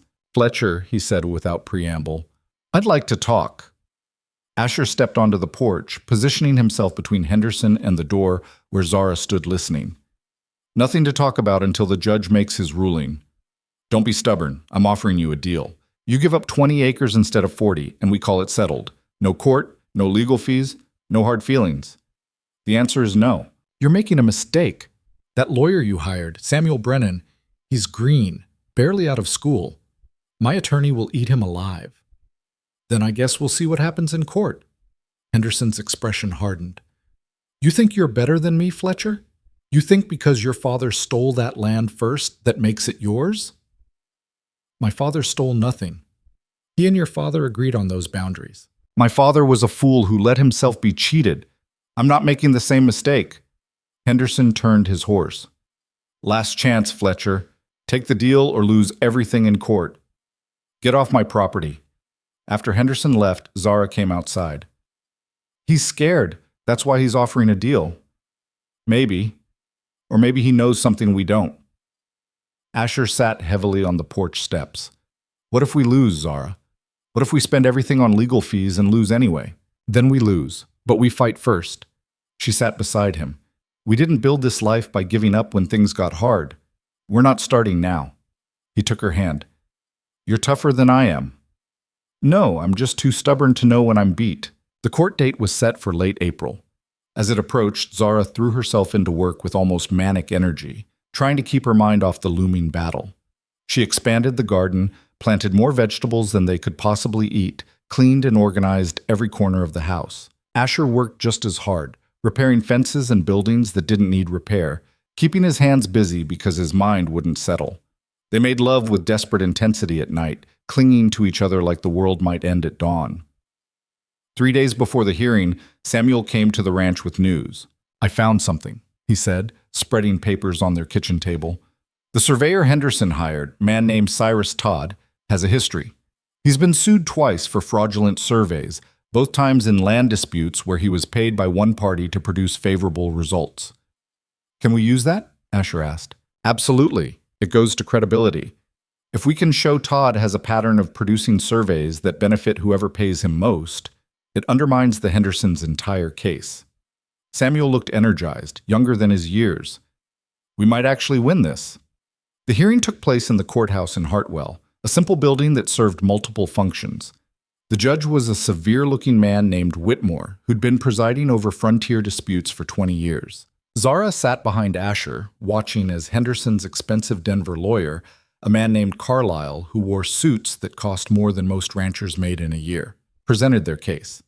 He was smooth, confident, painting the Fletchers as opportunists who'd taken advantage of a poor survey to steal valuable land. Then Samuel stood up, and Zara saw why Thomas had been proud of his brother. He wasn't smooth like Carlisle, but he was precise, methodical, building his argument brick by brick.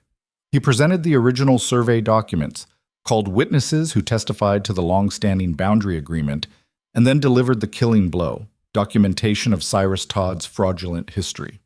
Carlisle tried to recover, objecting and arguing, but Judge Whitmore shut him down. I've seen enough, the judge said. The original survey was conducted by mutual agreement between Thomas Fletcher and Martin Henderson with clear documentation and witness signatures. It's been honored for over 20 years. The Henderson claim rests entirely on a new survey conducted by a man with a documented history of fraud. He looked at Frank Henderson. I'm ruling in favor of the Fletcher family. The existing boundaries stand. The relief that flooded through Zara was so intense it left her dizzy. Asher turned to her, his eyes bright, and she saw her own joy reflected there. They'd won. They'd fought and won. Outside the courthouse, Samuel shook Asher's hand. Congratulations. You've got yourself a good attorney. The best. Asher clapped him on the shoulder. What do we owe you? We agreed on a fee. I'll send you a bill. Samuel smiled. But it won't be much. This case was its own reward. Word will spread about what happened here. Should help my practice considerably. Thank you, Zara said, for everything. You're welcome. Samuel tipped his hat. Build a good life on that land. Make it count. They rode home in the wagon, Zara pressed against Asher's side, both of them grinning like fools. We did it, she said. You did it. You're the one who said we had to fight. We did it together. She kissed his cheek. Like we do everything. That night, they celebrated with a bottle of whiskey Asher had been saving for a special occasion. They sat on the porch, passing the bottle back and forth, watching stars emerge in the darkening sky. I was scared, Asher admitted. Really scared. Not just of losing the land, but of letting you down, of proving I couldn't protect what was ours. You didn't let me down. You never have. Zara took his hand. You gave me a life when I had nothing. You treated me with respect when others saw me as worthless. You loved me when I didn't think I deserved to be loved. You could never let me down, Asher. He pulled her close, burying his face in her hair. I don't know what I did to deserve you. You took a chance on a desperate woman with nothing to offer but hard work. You had everything to offer. I just had to be smart enough to see it. He kissed her deeply, tasting whiskey and triumph and love. Come to bed." They made love that night with joy instead of desperation, celebrating not just the court victory, but the life they'd built together. Afterward, lying tangled in sheets with Asher's arm around her, Zara thought about how far she'd come from that terrified woman who'd stepped off the stagecoach a year ago. She'd been so lost then, so certain she was making the worst mistake of her life. Instead, she'd found the best thing that ever happened to her. Spring deepened into early summer. The garden flourished under Zara's careful tending. The cattle grew fat on good pasture. And Zara started noticing changes in herself, a tenderness in her breasts, mornings where the smell of coffee made her queasy, exhaustion that even rest couldn't quite cure. She suspected what it meant but said nothing, waiting to be certain. By mid-May, she was sure. She was pregnant. The realization brought a complicated mix of emotions. Joy, certainly. She and Asher had talked about children, wanted them eventually, but also fear. She'd seen what childbirth could do, knew the risks. Out here, miles from town, with only Asher to help if something went wrong, she'd be gambling with her life. She kept the secret for a week, trying to decide how to tell him. Finally, one evening as they sat on the porch, she couldn't hold it in anymore. "Asher, I need to tell you something." He looked at her, immediately alert to her serious tone. "What's wrong?" "Nothing's wrong. At least I don't think so." She took a breath. "I'm pregnant." For a moment he just stared at her. Then a slow smile spread across his face, transforming it. "Pregnant. You're sure?" "As sure as I can be without a doctor confirming it. But yes, I'm sure." He pulled her into his arms, holding her so tight she could barely breathe. "A baby. We're having a baby." "You're happy?" Zara asked, even though his reaction made the answer obvious. "Happy?" He pulled back to look at her. "Zara, I'm terrified and thrilled and so full of feeling I don't have words for it. Yes, I'm happy." "Are you?" "Yes, and also scared out of my mind." "Me too." He put his hand on her stomach, where nothing showed yet, but where everything was changing. "But we'll face it together, like we face everything." They told no one for the first few months, keeping the secret between them. Zara continued working, though Asher started hovering, trying to keep her from lifting anything heavy or working too hard. She tolerated it because she knew it came from love, even when it drove her crazy. By July, she was showing enough that hiding it became impossible. They rode to town, and Zara made an appointment with the doctor, an older man named Harrison who'd delivered half the babies in the county. "You're healthy," he told her after an examination. "Baby seems to be growing well. I'd estimate you're due in late November, early December." "And the risks?" Zara asked. "Same as they always are. Childbirth is dangerous, especially out here. But you're young and strong. You've got a good chance." He looked at her seriously. "When your time comes, you need to get to town. Don't try to deliver at the ranch." "We will," Asher promised. News spread through Hartwell faster than wildfire. By the time they left the doctor's office, half the town seemed to know. Margaret Sutton stopped them on the street. "I heard," she said, her expression unreadable. "Congratulations." "Thank you," Zara said carefully. "You've done well for yourself, I'll give you that. Better than I expected." Margaret's tone wasn't warm, but it wasn't hostile either. "If you need help when the time comes, send word. I've birthed 4 children and helped with a dozen more. I know what I'm doing." It was the closest thing to kindness Margaret had ever shown her. Zara nodded, surprised. "I appreciate that." Summer passed in a haze of heat and preparation. Zara sewed baby clothes from scraps of cloth, her hands moving through familiar motions while her mind wandered to the future. Asher built a cradle in the barn, working on it during the evenings, his rough hands creating something beautiful and delicate.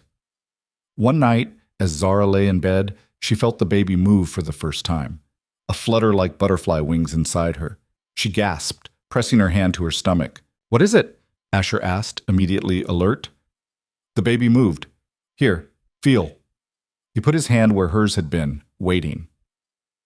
After a moment, the flutter came again, and his face lit up with wonder. "That's our child," he said softly. "That's our baby." "Yes." Zara covered his hand with hers. "Are we ready for this?" "No." He smiled. "But we'll figure it out. We always do." August brought a visitor neither of them expected. Helen Winters, the woman from Philadelphia, who'd questioned Zara's choices the previous winter. She arrived in a hired carriage, looking out of place in her expensive traveling clothes. "Zara," she said, stepping down from the carriage, "I heard through mutual acquaintances that you were, well, that you were with child. I wanted to see how you were managing." "I'm managing fine." Zara stood on the porch, one hand protectively on her swollen belly. "Are you?" Helen looked around at the ranch, the mountains, the isolation. "You're so far from civilization. What if something goes wrong?" "Then we'll handle it." Zara's voice was firm. "Helen, I appreciate your concern, but this is my life now. I chose it. I'm happy here." "Are you really? Or have you just convinced yourself you are because you have no other choice?" Before Zara could answer, Asher came around the corner of the house, wiping his hands on his work pants. He took in the scene immediately.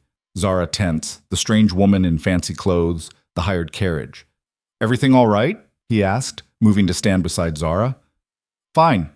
Helen was just leaving, but Helen wasn't done. She looked at Asher, then at Zara. "I came to offer you a way out. My husband has connections in Denver. We could arrange employment for you, a safe place to have your baby, proper medical care. You wouldn't have to stay in this wilderness." "This wilderness is my home," Zara said. "This man is my husband. This baby is ours together. I don't need rescuing, Helen. I never did." "You're making a mistake, maybe, but it's my mistake to make." Zara softened slightly. "I know you mean well, but I'm not that desperate girl from Philadelphia anymore. I'm someone different now, someone stronger, and I like who I've become."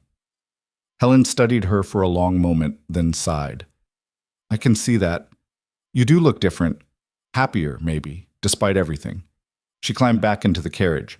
"If you ever change your mind, the offer stands." After she left, Asher pulled Zara close. "You handled that well. I'm tired of people thinking I need saving." She leaned into him. "I saved myself. With your help, but mostly myself." "Yes," he said. "You did." September brought cooler weather and the hard work of preparing for winter again. But this time, they'd be preparing for a baby too. The enormity of it hit Zara at odd moments. She was going to be a mother. She was going to bring a new life into this harsh, beautiful world. One evening, as they sat by the fire, she asked Asher what had been on her mind for weeks. "What if I'm not good at this? Being a mother?" "What if I'm not good at being a father?" he countered. "We'll figure it out together, same as we figured out everything else." "It's different. A baby is—" She struggled for words. "A baby is permanent. We can't just decide it's not working and move on." "No, we can't." He took her hand. "But Zara, look at what we've already done. We built a marriage out of desperation and turned it into love. We saved this ranch. We fought off legal threats. We survived a winter that would have broken most people. If we can do all that, we can raise a child. You make it sound easy? It won't be, but nothing worthwhile ever is." He kissed her forehead. "We've got this. I believe in us." His confidence steadied her. She'd learned to trust Asher's judgment over the months they'd been together. If he believed they could do this, maybe they could. October arrived with the first snow flurries, and Zara's belly grew large enough that simple tasks became difficult. Asher took over more of the work, insisting she rest. She tried to argue, but exhaustion won out. Growing a human was harder than any ranch work she'd ever done. One afternoon, as she was folding baby clothes, a sharp pain lanced through her abdomen. She gasped, gripping the table. "Zara?" Asher was across the room in an instant. "What's wrong?" "Pain. Just a pain." She breathed through it. "It's passing," but his face was white. "We should get you to town, to the doctor." "It's too early. I'm not due for another 6 weeks." But even as she said it, another pain hit, stronger this time. "I don't care. We're going to town, now." He helped her to the wagon, wrapped her in blankets, and drove faster than was safe on the rough roads. By the time they reached Hartwell, the pains were coming regularly. Dr. Harrison examined her and shook his head. "Baby's coming early. Not dangerously early, but definitely early. We need to get you settled." They put Zara in a room above the doctor's office, a simple space with a bed and clean linens. Margaret Sutton arrived, as promised, bringing supplies and experience. First babies take their time, she told Zara. Could be hours. Could be a full day. Try to rest between pains. But Zara couldn't rest. Fear and anticipation kept her awake, aware of every sensation in her body. Asher sat beside her, holding her hand, looking more terrified than she'd ever seen him. You should go, she told him during a lull. Men don't usually. I'm not going anywhere. His grip on her hand tightened. We do this together. Night fell, and the pains intensified. Zara cried out despite trying to stay quiet, and Asher looked like each sound was a knife to his heart. Margaret worked efficiently, checking Zara's progress, offering water and encouragement. You're doing well, she said. Baby's coming, but safely. Everything is as it should be. Somewhere around midnight, exhaustion and pain blurred together. Zara lost track of time, aware only of the relentless contractions and Asher's voice in her ear, telling her she was strong. She could do this. He loved her. And then, in the early hours before dawn, with one final push that felt like it might split her in two, their daughter was born. The baby's cry filled the room, loud, indignant, alive. Margaret cleaned her quickly and placed her in Zara's arms, and Zara looked down at the tiny, red-faced creature who was somehow hers. A girl, she whispered. Asher, we have a daughter. He leaned over them both, tears streaming down his face without shame. She's perfect. You're perfect. I love you both so much. The baby, still unnamed, still brand new to the world, gripped Zara's finger with surprising strength. And Zara felt something shift inside her, a fierce protective love that made everything she'd felt before seem small in comparison. This was her daughter. This was her family. This was her life, hard-won and precious and entirely her own. They named her Claire after Asher's mother. She was small, barely 6 pounds, with dark hair that stuck up in wild tufts and eyes that would eventually settle into gray like her father's. She was also, as Zara discovered within the first week, the most demanding creature ever to enter her life. Claire cried constantly, hungry, wet, uncomfortable, or simply because the world was too big and strange. Zara walked the floor at all hours, bouncing the baby, singing songs she barely remembered, doing anything to stop the wailing that seemed to echo through the small room above the doctor's office where they were staying until Zara recovered enough to travel. She's healthy, Dr. Harrison assured them on the 3rd day. Some babies are just fussy. She'll settle down eventually. Eventually felt like a lifetime away. Zara sat in the rocking chair, nursing Claire for what felt like the 100th time that day, so exhausted she could barely keep her eyes open. Asher hovered nearby, looking helpless in a way he never had facing down cattle rustlers or legal battles. What can I do? He asked. I don't know. Zara's voice cracked. I'm doing everything the book said to do, and she won't stop crying. Maybe I'm not cut out for this. You are. You're just tired. He knelt beside the chair. Let me take her for a while. You need to sleep. She needs to eat. She just ate. I'll walk with her. If she gets hungry again, I'll wake you. He carefully lifted Claire from Zara's arms. The baby immediately started fussing, but Asher held her against his chest, swaying gently. Go, sleep. That's an order. Zara was too tired to argue. She collapsed on the bed and was asleep within seconds. When she woke, late afternoon sun was slanting through the window. She sat up in panic. How long had she slept? Where was Claire? Then she heard voices from the main room and crept to the door. Asher sat in the rocking chair, Claire nestled in his arms, finally quiet. Margaret Sutton was there too, showing him how to support the baby's head properly. Like this, Margaret said. Firm, but gentle. Babies can sense when you're nervous. I'm terrified I'll break her, Asher admitted. You won't. She's tougher than she looks. Margaret glanced toward the bedroom door and saw Zara watching. There you are, feeling better? Yes, thank you. Zara came into the room, looking at her husband and daughter. How long was I asleep? 4 hours, Asher said. Claire had a bottle. Margaret showed me how to prepare it, and she's been content since. Just needed her father for a while, Margaret said. Babies know the difference between anxious mothers and calm fathers sometimes. She stood to leave. You're doing fine, Zara. Better than most new mothers. Don't be so hard on yourself. After Margaret left, Zara sat beside Asher, looking at Claire's sleeping face. I feel like I'm failing already. You're not failing, you're learning. We both are. He shifted Claire to one arm and pulled Zara close with the other.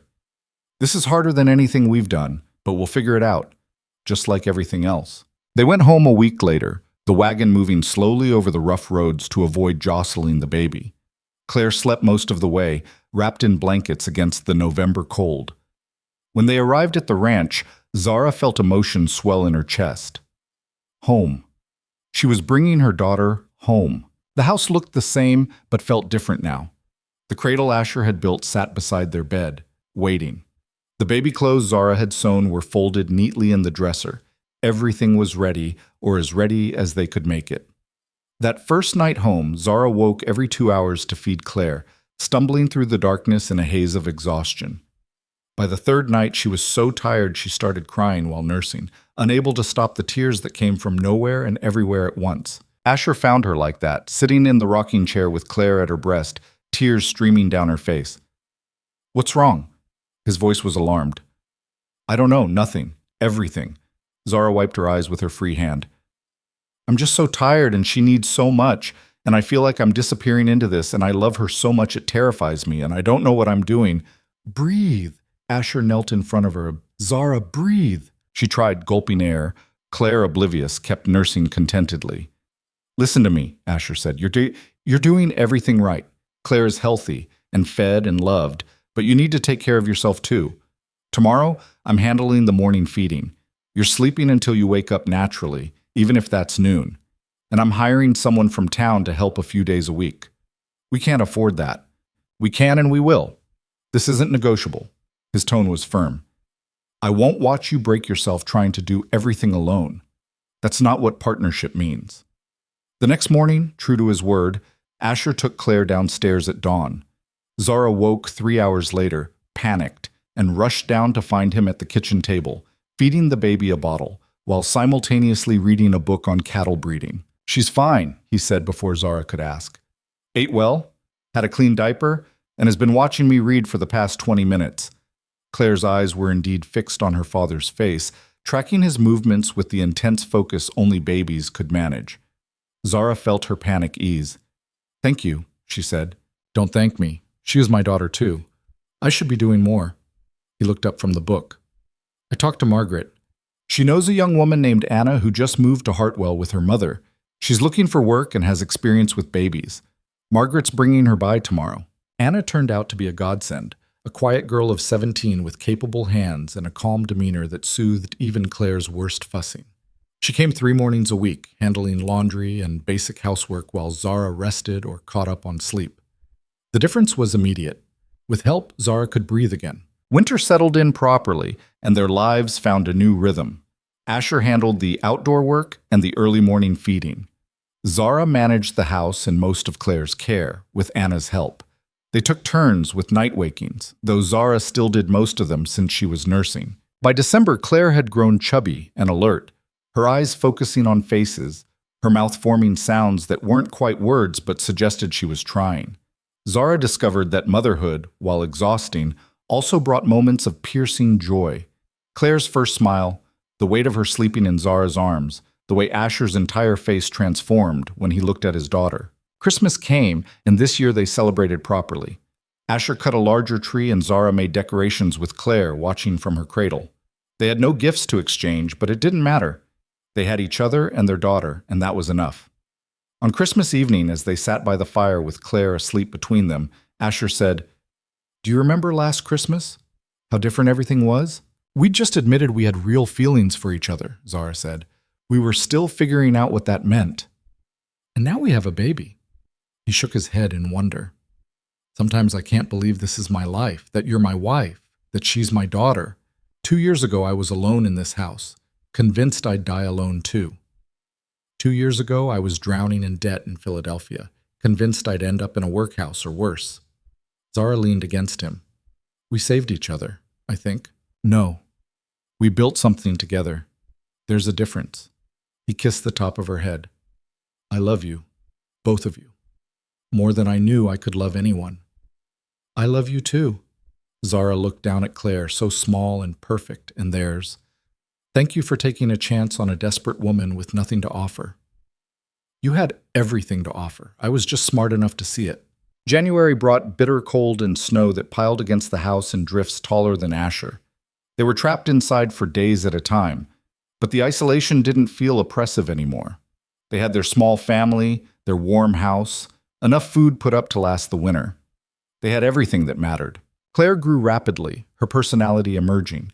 She was stubborn like Zara, determined like Asher, and absolutely fearless. She grabbed at everything, put everything in her mouth, and screamed her displeasure when prevented from doing exactly what she wanted. She's going to be a handful, Asher said one evening, rescuing a book from Claire's drool-covered grip. She already is. But Zara said it with affection. Claire's fierce independence reminded her of herself, of the strength she'd had to develop to survive. By February, Zara was restless. She loved Claire desperately, but the constant confinement to the house was wearing on her. She missed working outside, missed feeling competent and capable, instead of perpetually covered in spit-up and exhausted. I want to help with the ranch work again, she told Asher one morning. You are helping. You're raising our daughter. I know, but I miss the other work too. I miss feeling like myself. She saw his expression and added quickly, Not that I don't love being Claire's mother. I do. But I'm also more than that. Asher was quiet for a moment. What if we expanded Anna's hours? She could watch Claire a few mornings a week while you worked outside, if that's what you want. You wouldn't mind? Mind? Zara, I fell in love with the woman who could throw hay bales and fix fences and stand up to legal threats. I don't want you to lose that person just because you're a mother now. You can be both. The relief was enormous. Thank you for understanding. I'm trying to. He pulled her close. I know this is harder for you than for me. Your whole body changed. You're the one doing most of the care. I'm just trying to support you however I can. So they adjusted again. Anna came 5 mornings a week now, and Zara spent those mornings working outside, mucking stalls, repairing tack, checking on the cattle. The physical work felt like medicine, reconnecting her to the capable woman she'd become. She was still Claire's mother, still Asher's wife, but she was also herself again. March brought the first hints of thaw in a letter from Samuel Brennan. He'd been offered a position with a law firm in Denver, a significant step up from his small Hartwell practice. He wants to know if we'd give him a reference, Asher said, reading the letter. Says our case helped establish his reputation. Of course we will. He saved the ranch. Zara was nursing Claire, who was getting big enough to grab at her mother's hair while eating. He's a good man. He deserves success. Asher wrote a glowing reference, and 2 weeks later they received another letter thanking them and announcing Samuel's departure from Hartwell. There was a postscript that made Zara smile. He says he's grateful the ranch stayed in good hands, that Thomas would have been pleased, she read aloud. He wishes us all happiness. That's generous of him, Asher said. Not every man could be so gracious about his brother's intended marrying someone else. He understood that I never belonged to Thomas. We'd never met. I was just a desperate woman answering an advertisement. Zara looked at Claire, now 6 months old and grabbing at everything within reach. This is where I was supposed to end up. With you. With her. This is my real life. Spring arrived in earnest, and with it came new challenges. Claire was mobile now, crawling everywhere and pulling herself up on furniture. Keeping her safe while also managing ranch work required constant vigilance. One afternoon in April, Zara was in the garden planting seeds while Claire played nearby on a blanket. She turned away for just a moment, and when she looked back, Claire was gone. Panic seized her. Claire! She heard giggling from behind the chicken coop. She ran around it to find Claire sitting in the dirt, covered in mud, eating something she'd found on the ground. No! Zara swept her up, digging the dirt out of the baby's mouth. Claire immediately started wailing, outraged at having her treasure stolen. You can't eat dirt, sweetheart. I know it's disappointing, but dirt is not food. Asher came running at the sound of crying. What happened? She found dirt. Apparently it's delicious.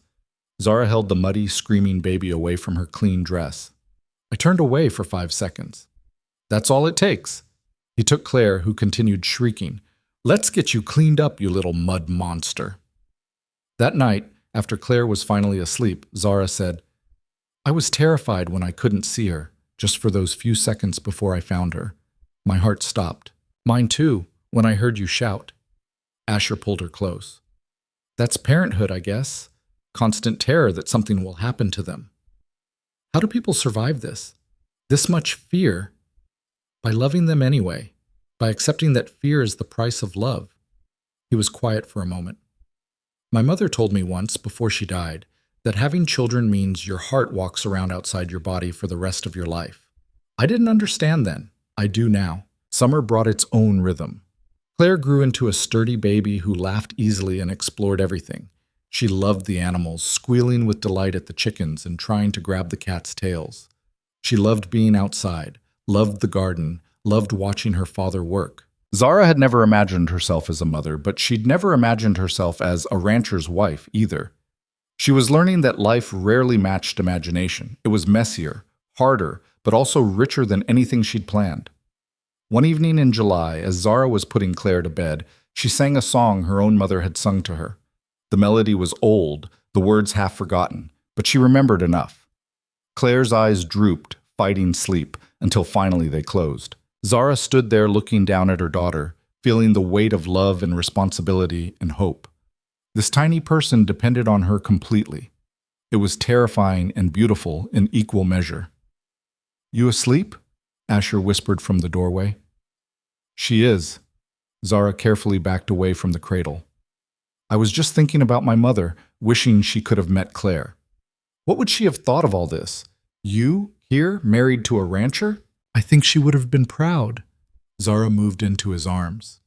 She wanted me to be happy and safe. I'm both. More than I ever thought I'd be. They walked downstairs together, the house quiet around them. Outside, the summer night was warm, crickets singing in the grass. They sat on the porch, as they had so many evenings, watching the stars emerge. Do you ever think about what would have happened if Thomas Brennan hadn't died? Asher asked suddenly. If you'd married him like you planned? Sometimes. I think I would have been content, maybe. He seemed kind in his letters, but I wouldn't have had this. You, Claire, this life we built together. She looked at him. Everything that's happened, even the hard parts, led me here. I can't regret any of it. Not even the desperate parts, the fear and uncertainty. Not even those. They made me who I am. They made us who we are. Zara took his hand. I wouldn't change anything. August brought visitors, Daniel Garrett and his new wife, a pretty blonde woman named Sarah, who'd moved from Denver. They came for dinner, and Sarah was immediately enchanted with Claire. She's beautiful, Sarah said, holding the baby with practiced ease. You're so lucky. We are, Zara agreed. She'd learned to accept compliments about Claire without the defensive instinct that said she didn't deserve good things. Over dinner, Daniel told them about changes in Hartwell. The schoolhouse was nearly finished. 2 new families had settled nearby. The town was growing, slowly but steadily. It's becoming civilized, he said with a grin. Give it another 10 years and we might even have a real library. Don't hold your breath, Asher said. But it's good to see growth. Good for everyone. After they left, Zara cleaned up while Asher put Claire to bed. She was washing dishes when she felt his arms come around her from behind. Tired? He asked. Always. But it's a good tired. She leaned back against him. I like Daniel and Sarah. It's nice having friends. Yeah, it is, He kissed her neck. Come to bed. Dishes can wait. They made love that night with the easy familiarity of people who knew each other's bodies intimately, who'd learned what pleased and what comforted. Afterward, Zara lay with her head on Asher's chest, listening to his heartbeat, feeling profoundly content. I love you, she said. I love you too. He stroked her hair. Thank you. For what? For choosing this. For choosing me. For building this life with me.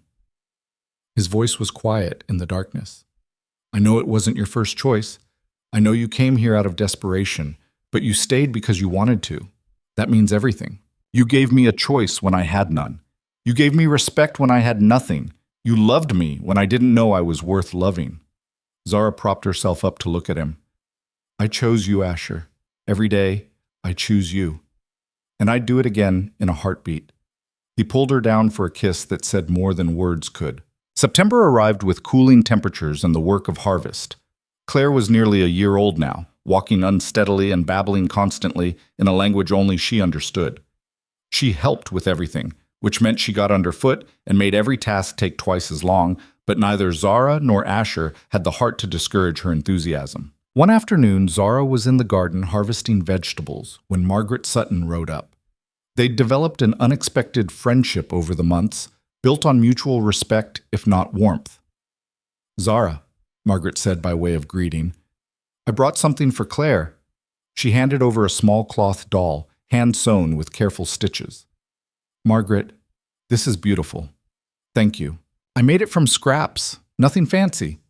But her eyes softened when Claire grabbed the doll and immediately tried to eat it. "She's grown so much." "She has. Every day she's different." Zara rescued the doll from Claire's mouth. "Would you like to stay for coffee?" They sat on the porch while Claire played at their feet, and Margaret said something Zara had never expected. "I was wrong about you. When you first arrived, I thought you were weak, city-soft. I didn't think you'd last a month out here, much less thrive." "I didn't think I'd last either," Zara admitted. "But you did. More than that, you became one of us. Not many people can do that." Margaret sipped her coffee. "I admire that. And I'm sorry I was so hard on you in the beginning. You gave me a place to stay when I had nowhere else to go. I've never forgotten that. I used you as cheap labor. You also showed me what ranch work was. Without that experience, I wouldn't have known if I could handle this life." Zara smiled. "So, thank you, even if that wasn't your intention."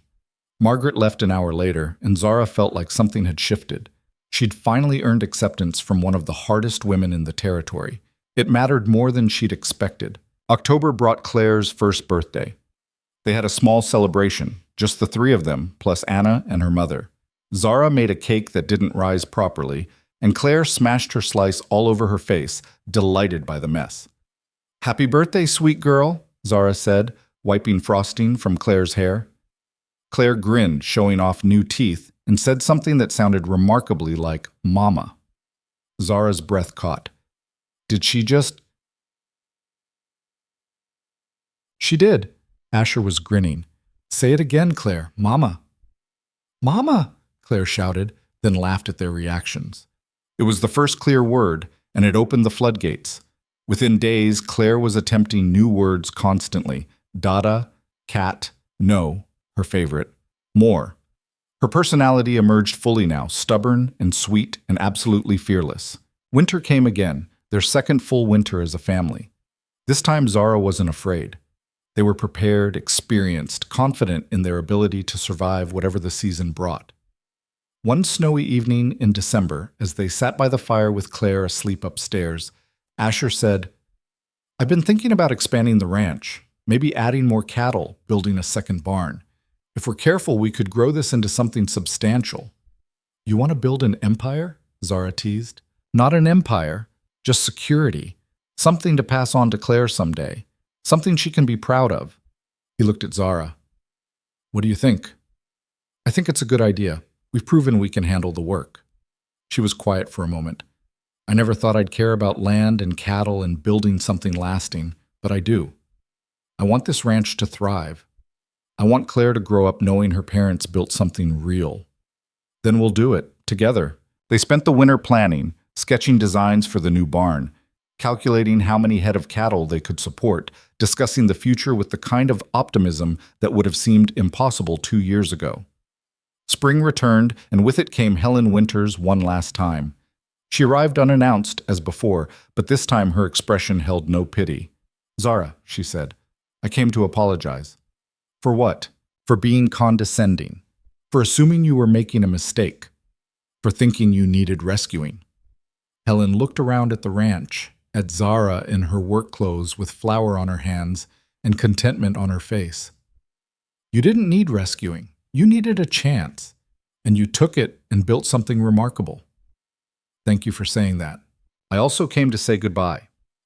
My husband's business in Denver is finished. We're going back to Philadelphia. But I wanted to see you one more time to tell you I was wrong." She smiled. You found something I never did. Real partnership, real purpose. I'm happy for you. After Helen left, Zara stood in the yard, watching the dust settle from her carriage. 2 years ago, Helen's opinions had mattered enormously. Now, they were just words from someone who lived a different kind of life. Zara had her own life now, her own identity, her own purpose. She went inside to find Asher giving Claire lunch, the baby chattering away about something only she understood. He looked up when Zara entered, and his smile was all the affirmation she needed. This was her life. Not perfect, not easy, but absolutely hers. Summer brought growth and change. They built a new barn, hired a young man named Peter to help with the increased work, and added 20 head of cattle to their herd. The ranch was thriving, and so were they. One evening in July, as Zara put Claire to bed, the little girl said, "Love you, Mama." "I love you too, sweet girl, so much." "Sing?" Zara sang the old song, the one her mother had sung to her, and felt the circle complete. She was passing on something precious, creating memories that Claire would carry forward. Downstairs, Asher was working on the accounts. Zara sat beside him, looking over the numbers. "We're doing well," she said. "Better than well.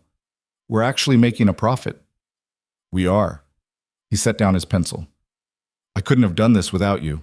We did it together. That's the point." She took his hand. "Do you remember when we got married? How awkward and uncertain everything was. I remember thinking I'd made the most impulsive decision of my life. And now? Now I know it was the best decision of my life." He pulled her onto his lap. "You made me believe in partnership again, in love, in the possibility of happiness. You gave me a life when I had none. You showed me I was stronger than I knew." Zara kissed him softly. "We saved each other. No, we built each other. There's a difference." Claire called from upstairs, not upset, just wanting attention. They went up together, finding her standing in her crib, grinning at them. "Not sleepy?" Asher asked. "Not sleepy," Claire agreed cheerfully. They brought her downstairs and sat on the porch, Claire between them, watching the summer sunset. The mountains glowed pink and gold in the fading light. The air smelled like grass and pine and home. "This is everything," Zara said quietly. "This moment, this life. Everything I never knew I needed." "Yeah," Asher said. "It is." Claire pointed at the sky. "Pretty." "Very pretty," Zara agreed. "Like you, sweet girl." They sat there until full dark, a family complete and whole, bound together by choice and love and shared struggle. The future stretched before them, uncertain, challenging, full of possibility. But they'd face it together, the way they faced everything. 2 years ago, Zara had stepped off a stagecoach into a nightmare, convinced her life was over. Now she sat on a porch she'd helped build, with a husband she loved and a daughter who was her heart walking around outside her body, and knew her life had only just begun. The journey from desperate bride to beloved wife and mother hadn't been easy. Nothing worth having ever was. But it had taught her something essential, that strength came from choosing to stand when falling seemed easier, that love grew from work and honesty and daily choice, that home wasn't a place you found but a life you built with your own hands. She'd come west seeking escape and found purpose. She'd accepted a marriage of convenience and discovered real love. She'd believed herself broken and learned she was resilient beyond measure. The frontier had been harsh and unforgiving, but it had also given her the space to become who she was meant to be. As the stars emerged overhead and Claire's head grew heavy against her shoulder, Zara felt profound gratitude, not for the path being easy, but for having the courage to walk it, for choosing to survive first, then to thrive, for opening herself to love when every instinct said to protect her heart, for building a life from nothing and making it extraordinary through sheer determination. Asher squeezed her hand and she looked at him, this quiet, steady man who'd taken a chance on a stranger and found a partner. He'd given her everything by asking for so little. He'd loved her into becoming herself. "What are you thinking about?" he asked. "About how far we've come? About how grateful I am?" She smiled. "About how I'd do it all again, every hard moment, to end up right here." "Me too." He kissed her temple. "Every single moment." Claire stirred, mumbling in her sleep, and they carried her inside, tucking her into the crib she was rapidly outgrowing. They'd need to build her a proper bed soon, add another room to the house, maybe. There was always more work, more growth, more life unfolding. But that was tomorrow's concern. Tonight, Zara climbed into bed beside her husband, listened to her daughter's soft breathing in the next room, and let contentment wash over her like a benediction. She'd come west with nothing and built everything. She'd married a stranger and found her soulmate. She'd faced impossible odds and emerged victorious. The scared, desperate woman who'd arrived in Hartwell was gone, transformed into someone stronger, braver, more whole. This was her story, hard-won and precious. This was her life, chosen and cherished. This was her home, built from courage and love and the stubborn refusal to surrender. And it was more than enough. It was everything.